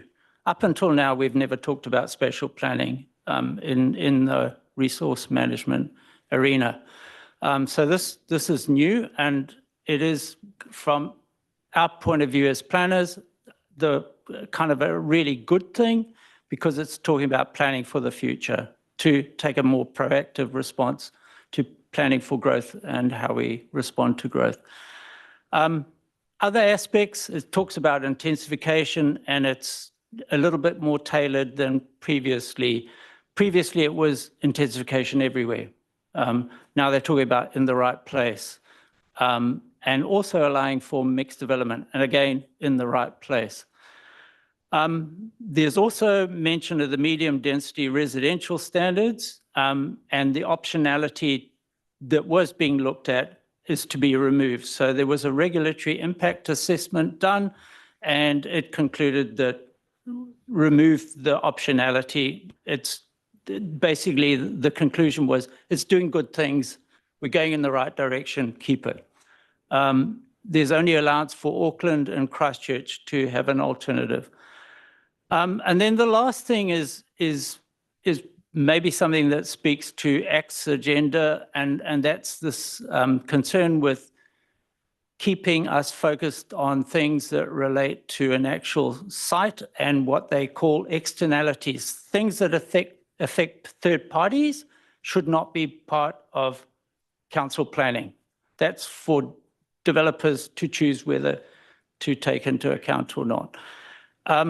And here they specifically talking about apartments. It's a city environment, and removing requirements for balconies and a minimum floor size. So most councils that have apartment regulations have requirements for balconies, for some outdoor space, and also a minimum size for like a 1-bedroom, a studio apartment, or a 2-bedroom. So it's saying remove those. And it's asked us as councils in the discussion document, what other externalities do you think need to be considered here? And we have identified a number in our plan.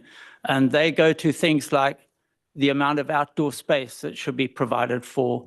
And interestingly, this is where there's a bit of tension even in the current proposals. So it's saying retain the MDRS, the medium density residential standard.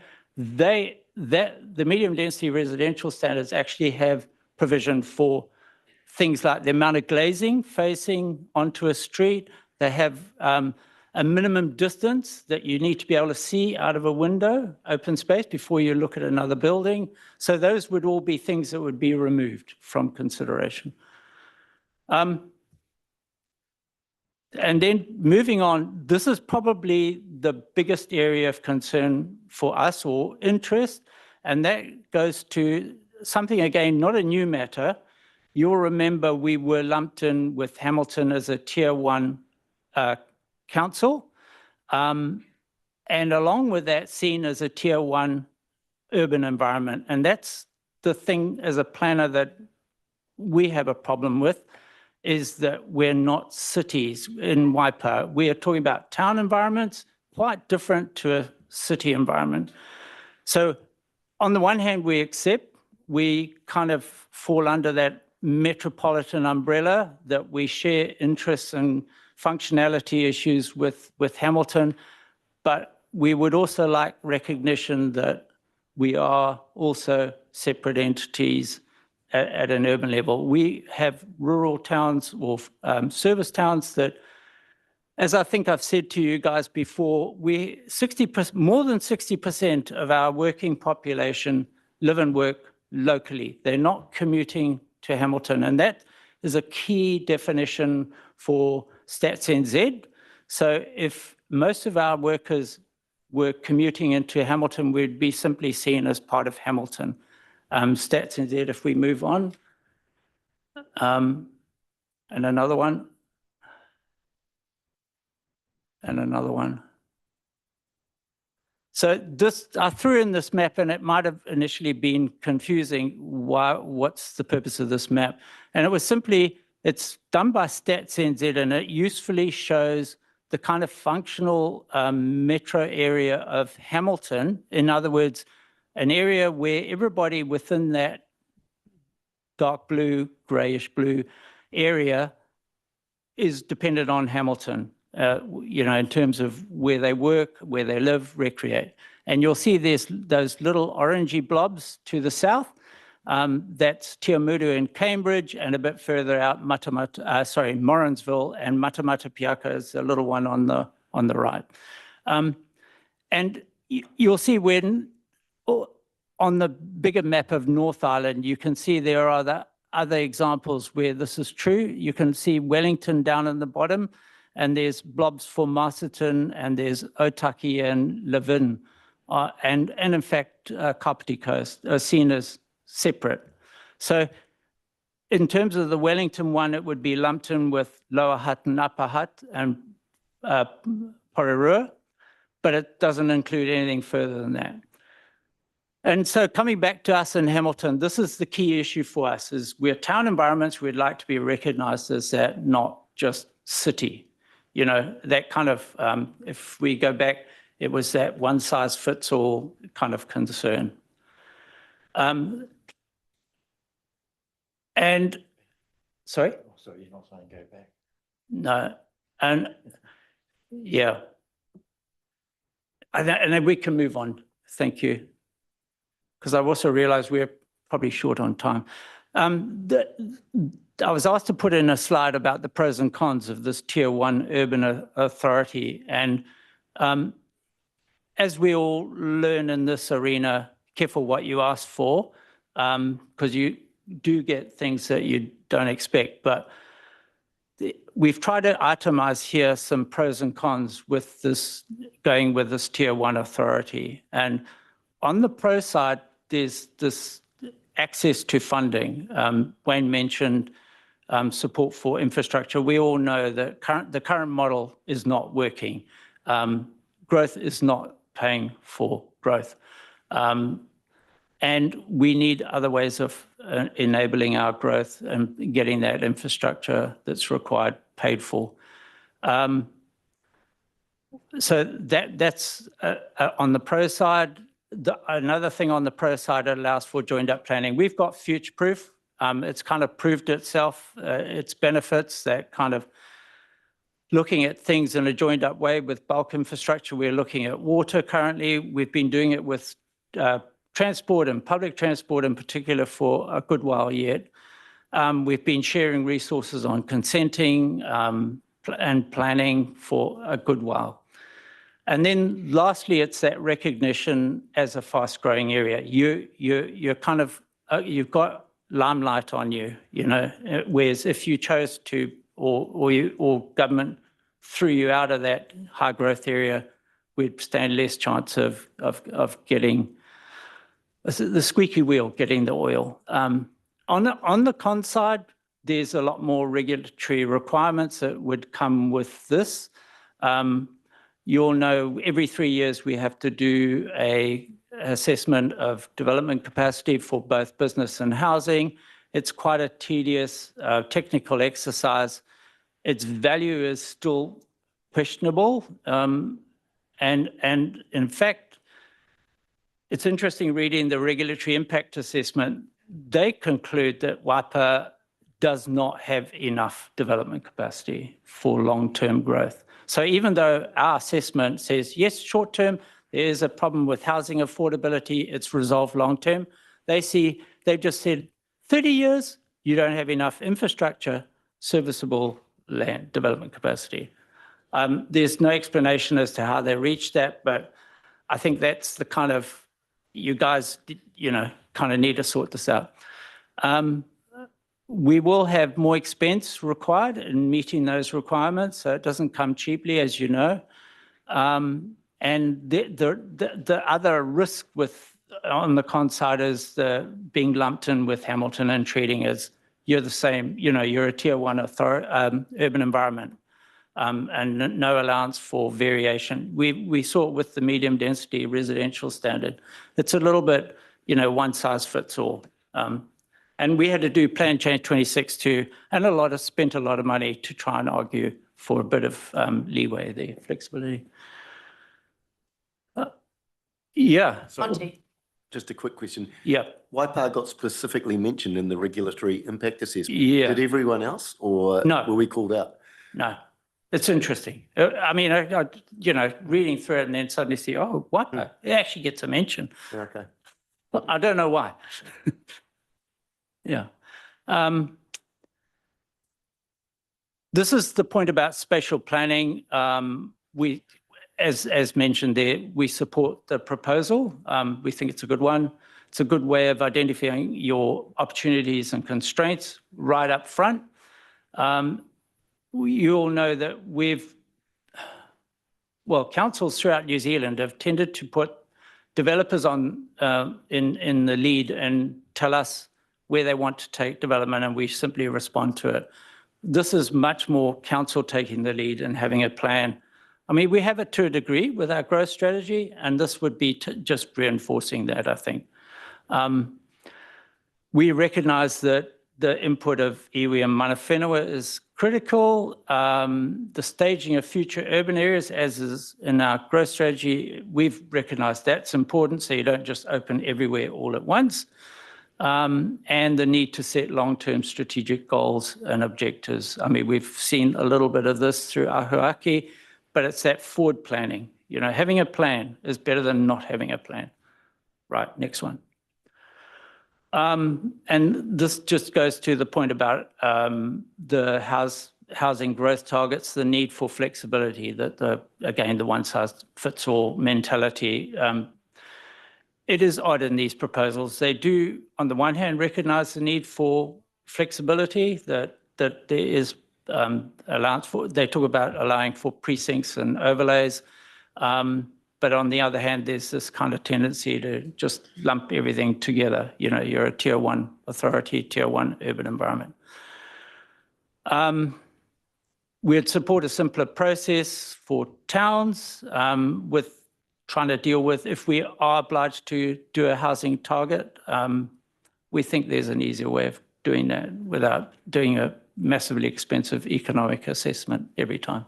Roger. Through you, Madam Chair. The housing targets, what time frame are they talking about? We have to set a target annually, per decade, 30 years? Yeah. Good question, Councillor. It's set in very general terms in the discussion document. I think they're just posing it. They're saying, what do you think? We kind of have this idea. We think a housing target would be a good thing because it gives you a clear kind of goal to fulfill. But it doesn't go into the detail like, would you need to monitor this and update it every year, every 3 years, as we currently do, or would it be on a longer time frame? And yeah, and so there's very little detail at this stage. Mike. Thank you, through the mayor. Just off the back of that, I was just thinking, we've had maps given to us for a long time in terms of all the growth cells, and there really hasn't been a lot added to that. You know, most of them are this side of 2035, for instance. There's a few outside of 2035, but of course 2035 is, you know, every year it's getting very close now. So I guess this would be some of the planning if we take control of future growth cells. I mean, yeah, it just feels like we do need to start looking beyond 2035 because it's sort of increasing around the corner. A really good point, Councillor, and it'll give me a chance to segue into something that I'll be coming back to you to talk about updating our growth strategy, because we need to do that. It's becoming quite important that we do. That your very point about those time horizons are no longer far in the distance. You know, they're becoming, what was long term is now medium term. What was medium term is now short term. Yep. And we've had a lot more growth than we anticipated. Yep. And this is just talking about that intensification, allowing it in the right place. We kind of do it to a degree already. We've done it through our Plan Change 26, and it would just be reinforcing that through having a plan for that, rather than we were reacting to a government, you know, imposition that you will do this. And we need to just get back on the front foot with that, rather than having government tell us how to do it and where to do it. Next one. And this was the externality issue. And as I mentioned, there are several rules that would qualify, and we mentioned them in the submission, and that's it. So that's me on that. And then you can talk about your. How are we going for time? Pretty good. All good? Yep. Okay. So packages 1 to 3, these related to the national direction, so national policy statements, national environmental standards. We've lodged a submission already, and so really I'll just give you some of the key points that arise from it. We expressed general support for the direction and intent of a lot of the changes, but we have identified a number of areas of concern and suggested changes to help ease administration. As far as the national policy statements go, I think I'll just talk about the areas where we've had concerns rather than what each document is about. The new MPS for infrastructure, they've added, extended the definition of what infrastructure is to include social infrastructure. And there's a list of things such as schools and hospitals and defence facilities and corrections facilities and the like. But then there's a reference to district or regional resource recovery and waste disposal activities, which to me sounds a lot like a waste to energy plant. So part of the submission was to make it clear that reference to that sort of activity would be to things that are operated by territorial authorities as opposed to private people. Wouldn't want a national policy statement giving a leg in for activities on the basis of them being significant infrastructure. The MPS natural hazards, at the moment, their proposals is limited to just a number of reference hazards, not all potential hazards. So the submission was suggesting that it should apply to all hazards, and that there should be the ability for us to exercise a precautionary approach in decision making. So yeah, that was pretty much the focus there. The MPS highly productive land, as they had signalled, they looking at removing class 3 soils, which has a bit of implication in terms of urban rezoning and extending the boundaries. What we have identified is that it doesn't really help our situation much because, particularly in Cambridge's instance, we're surrounded by class 1 and 2. And so there's no the same restrictions continue to apply. We had suggested that there be some added flexibility built into the existing MPS to allow urban rezoning of class 1 and 2 soils in situations where land had been identified as part of an extensive future growth strategy. So hopefully that might get a little bit of traction. As far as the national environmental standards go, so these are things that specify rules similar to what we've got in the district plan, and they actually override what's in the district plan. These provisions, when they come in, will have quite a significant impact on the structure and format of our plan. For the NES for electricity transmission activities, and it applies elsewhere, but there's been a move to only have 2 types of activity, either a permitted activity, as of right, go ahead and do it, or if you don't meet a standard, you become a controlled activity. And controlled activity means that consent cannot be declined, even if there's a good reason to. At the moment, the default is to restricted discretionary. It does give us the ability to decline consents in some instances. That ability would be taken away with the proposals, and we'd just be left with developing consent conditions to address any concerns we might have with the proposal. With the NES telecommunications facilities, again, we supported the intent and increased scope. We did express some concern in terms of increased pole heights and sizes and panels relative to residential interfaces. And so we suggested that perhaps there should be some more tighter controls in relation to that. The NES for granny flats and papakāinga, again, we support the intent of what they're doing, but these standards have gone a little bit further. So they have identified development control standards, so site coverage and yard setbacks, for example, that are different to what apply to your standard residential dwellings in zones now. And it applies to rural, all our zones really. What we've said is that really the NES shouldn't be concerning itself with those standards, and we should be treating all activities the same. It's be a bit of a bitter pill to swallow if somebody had a papakāinga development established next to their property, which was 3 metres from a boundary, when there was a requirement in the district plan that their dwelling actually be 15 or 20 metres away. So it's really just trying to get the consistency there.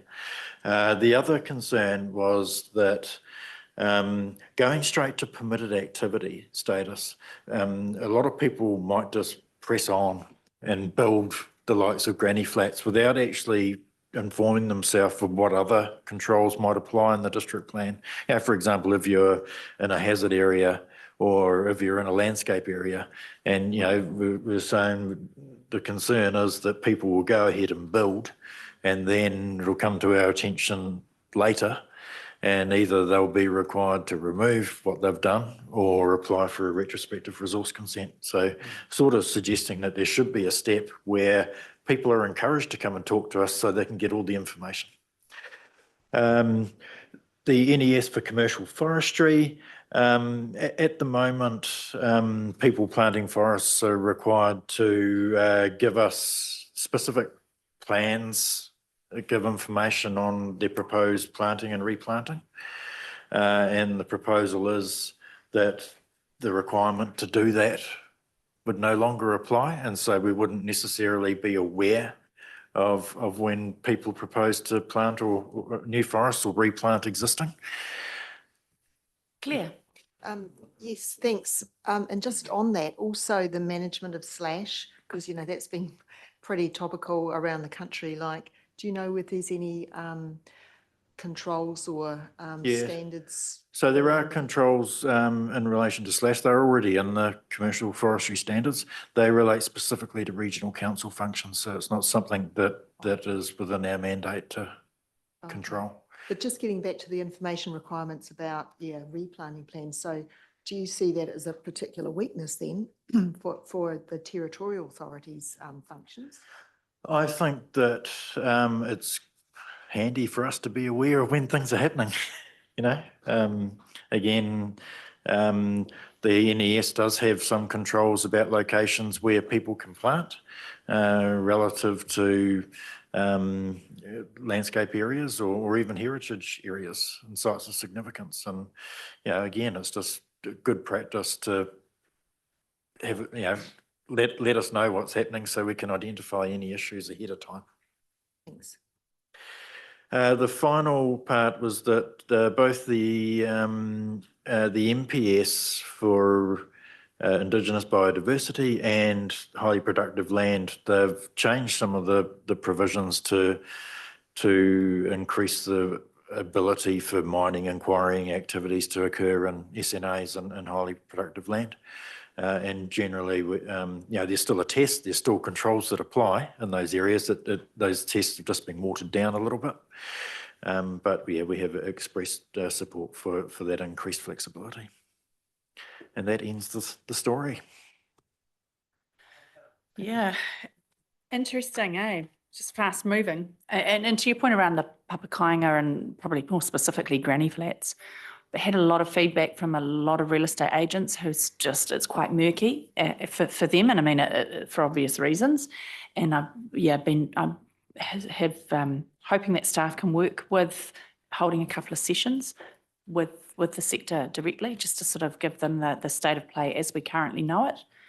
Because it is, and to your point around wanting to make sure that there's still not a misunderstanding that you just, you know, go for it. If we have the opportunity to engage with the real estate sector, who can then, you know, be sort of spread that information and encourage that engagement with council, especially as they're involved in that process of sale. So, yeah, look forward to perhaps those shaping up and being quite helpful for that sector. Just to follow on from that, yeah, we've already got that work stream in place. So we're currently preparing some material that we can present at any opportunity that they will let us come in and talk to that matter, particularly residential growth and the granny flat issues. Yep. Yeah, that's the burning topic right now, right? Excellent. Thank you. Claire. Yes, thanks. I've got a question about the housing submission that you're doing. I wasn't sure when to ask the question, but you highlighted that growth isn't paying for growth, and you know we are limited with our funding tools and things like that. I'd like to see or wanted to ask whether or not you could include, you know, highlighting the risks that council is bearing and opening up development capacity and having to forward fund infrastructure often, and that we really need tools and mechanisms to be able to manage, mitigate, and even avoid those risks. And that should be part of the legislative and policy framework. Yeah, because, you know, we've heard the statement, growth isn't paying for growth. We haven't actually had any clarity on what specifically it is that stops us from ensuring that occurs. But I imagine it is around the risk that we're bearing and the dynamics of the market as the development actually takes place. So I think if we highlight it in our submission, it might open the door to more consideration be given to, well, yes, council is taking that risk. If that risk is actually being pushed on to ratepayers, yeah, because of the vagaries of the development process, you know, we should be able to push it back towards the development community, perhaps. Anything to add there? No, the only thing that I would say is that it is something that we are addressing with some of the private plan changes that are heading our way. So we've been working with some of the developers there in terms of what provisions might look like for their plan changes. And certainly making it very clear that the ability to develop is dependent on having development agreements in place. And part of that process would be that there is a very clear understanding of what council can't pay for. And so that, you know, there's very clear understanding before any sod is turned as to who is responsible for what. So that's been quite a clear focus of how we've been working with people. It'd just be good to include it in the submission though, I think, because in a way, if it's legislative for it, or it's part of, you know, those national standards, it just makes council's position a lot easier to impose. And I accept we've been using development agreements for quite a long time, but I suspect one of the issues is we get the development agreement, agreed, and everyone's okay with that. It's subsequent to that circumstances change, but I understand we've got limited powers to actually vary that agreement. And so we're always having to go forward. We can't claw back, things or make a change to existing agreements to compensate where, we're having to carry debt for longer or costs have increased for some reason. Yeah. Thank you. Through you, Madam Chair. Yeah, great point. We'll add that. Thank you. So to that point, I have Steph online. She's able and willing to address that point, Claire. Morning, Steph. Nice to see you. Morning, Susan. Morning, councillors. I've been skirmishing with this flu for a couple of weeks and I thought I'd won, but it's won. And so excuse me not being in the room today. I'm not going to share this with you. I'm sure you none of you want it. Claire, so I just wanted to, I'm not sure, I can't see very well, but I'm not sure if James is in the room, but this is where the suite of package, the package of reforms that the government's undertaking talk to each other. So you've been talking to the RMA reforms, but the work that Minister Bishop's doing around infrastructure funding and finance reforms talks to your point about having more effective tools in the toolbox and being able to manage the cycle of development in a macroeconomic context which changes over time, is where he's landing that through his funding and finance tools. So we're not quite sure what that's looking like yet. He raised it again at the Building Nations New Zealand Infrastructure Conference I was at with EL last week. And that's, so I think that we should absolutely make the connections when we're giving submissions or making submissions on various parts of that package. But that's where we want to carefully look to understanding what they hope to bring out for us. So I agree with your point, and I think we should keep making that point as a Tier 1 Growth Council, absolutely. And to that point, there's the one proposal for rates capping, and that's got interesting pros and cons to it. But at the same time, David Seymour's promoting the fact that growth councils get GST back on new housing build. And apparently some maths were done, if that was put into place, it was worth something like $1.15 billion last year, and that would have covered all of council's rate increases across the country if we'd just got the GST back on the building of new properties. So we're keeping an eye on all of that suite, Claire, and you're right, we need to make sure that we're joining the dots and raising these with government, the different government departments running these different strands of policy reform. I hope that's useful and not a big pharmaceutically driven rant on cold and night tablets. So I hope it makes sense. I love cold and flu. Yeah, thanks very much for that, Steph. I had heard that the changes for the development contribution approach isn't actually going to change very much. So I really wanted David to include it in the submission on this point, because I am really strong on getting this sorted out. Yeah. They're a blunt instrument, aren't they? They're a very blunt instrument. They're not working, and we need a much more sophisticated tool set. The minister keeps saying that every time we hear him, and we hear Minister Watts, they know we need different tools. Let's watch this space. Yeah. Thanks, Steph. Tony's happy to address that at his 10 cents worth too.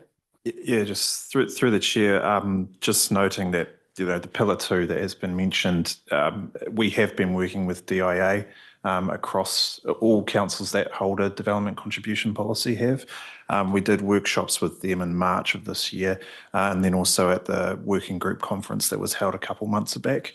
We've outlined our position, and every single council that operates a DC policy has been pretty unison in terms of their expectation of what the key issues are. And a lot of it is around that revising of growth assumptions, revising of rates, and where they stay stagnant on consents that get issued. In the collective term around gold rushing, where you do update the rates and you get a really big influx of applications trying to get the benefit of the previous.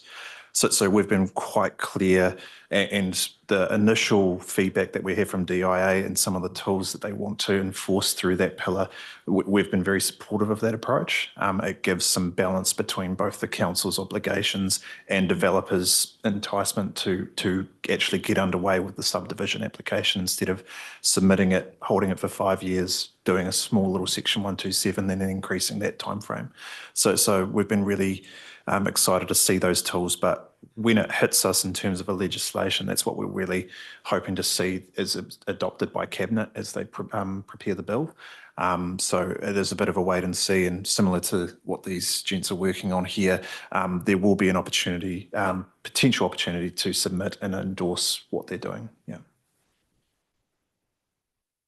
And now James wants a turn. Yeah, so let's cover off the external regulatory approach, and I absolutely agree with where Tony's coming through in terms of the gold rush and the lock-in of the agreements, and then the timing of supply to delivery, demand to delivery.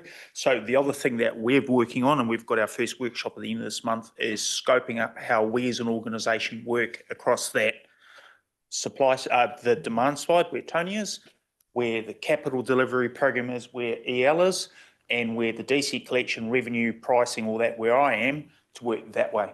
So that process will start, and that part of that has been driven by our disagreement with audit around our growth rates. It's absolutely critical that we have that agreed for the LTP amendment, the next one coming. So this is top of mind right now because we'll start that process again, yay, in a couple of weeks. Good, excellent, good discussion. Thank you. I'll leave you with a parting shot just about growth. So if you look at the 2009 growth strategy that WIPA originally put together, and which was kind of leading the way in New Zealand at the time it was done, and then again in 2017 when it was updated, we were looking at a population growth, and 2009 population projections adopted for the growth strategy were, they assumed a high growth. They didn't assume a medium, they assumed a high growth. 2017, we did, I think, then adopt at that stage it was a medium. But if you looked at the two projections, they were more or less the same. If you look at where we are today, we are at what they were forecasting for 2031. So we've arrived at 2031, 6 years ahead of time in terms of population growth. That is unprecedented. And it goes to New Zealand as a whole since the last census was done. So between 2016 and 2023, 500,000 people arrived in New Zealand, net gain. They had to go somewhere. Some of them came here. Next step, sorry. We aim to get your comments. If you've got anything further to add, burning, please share them with us. Otherwise, we'll aim to finalise and get it submitted on Friday under delegated authority by the Chief Exec and Mayor Susan. Thank you. That's it. Thanks, David. Thank you. David, Lou, one more. Just one parting point to everybody. As I say, all of these legislations, all this, as I say, national policy and environmental standards need to coordinate and work with each other. We can't have them siloed. Okay, this is what's happened in the past where individual pieces of regulation and legislation have been implemented, but implemented quite often without interacting with all the other legislation. So whatever they produce, and whatever we have has to interrelate so that we have a complete package. That to me is absolutely essential. I think if we can make that point, I think it's vital for the better operation. It's got to interface with each other. Thank you. Yeah, Thank you. Thanks, Lou. We'll aim to circulate packages 1 to 3 submission document to everybody, because I think you already had some information early on the radar, but not the final. Not the final submitted document. We're under really timeframe pressures there to get that through to government, and we'll get a copy of this final document as well on package 4 submission circulated to everybody as well as soon as it's complete. Cool, thanks Wayne. Roger? Yeah, thanks Dave. And this is just really a request for further information. our current district plan, the capacity that is indicated in that plan of development within the existing or post 2035 growth cells is all based on our previous density standards. When or are we going to get an update on that district plan on what impact the new imposed medium density residential standards will have on the capacity of those existing growth cells? That'll be part of the work for the growth strategy update. I would volunteer. Yep.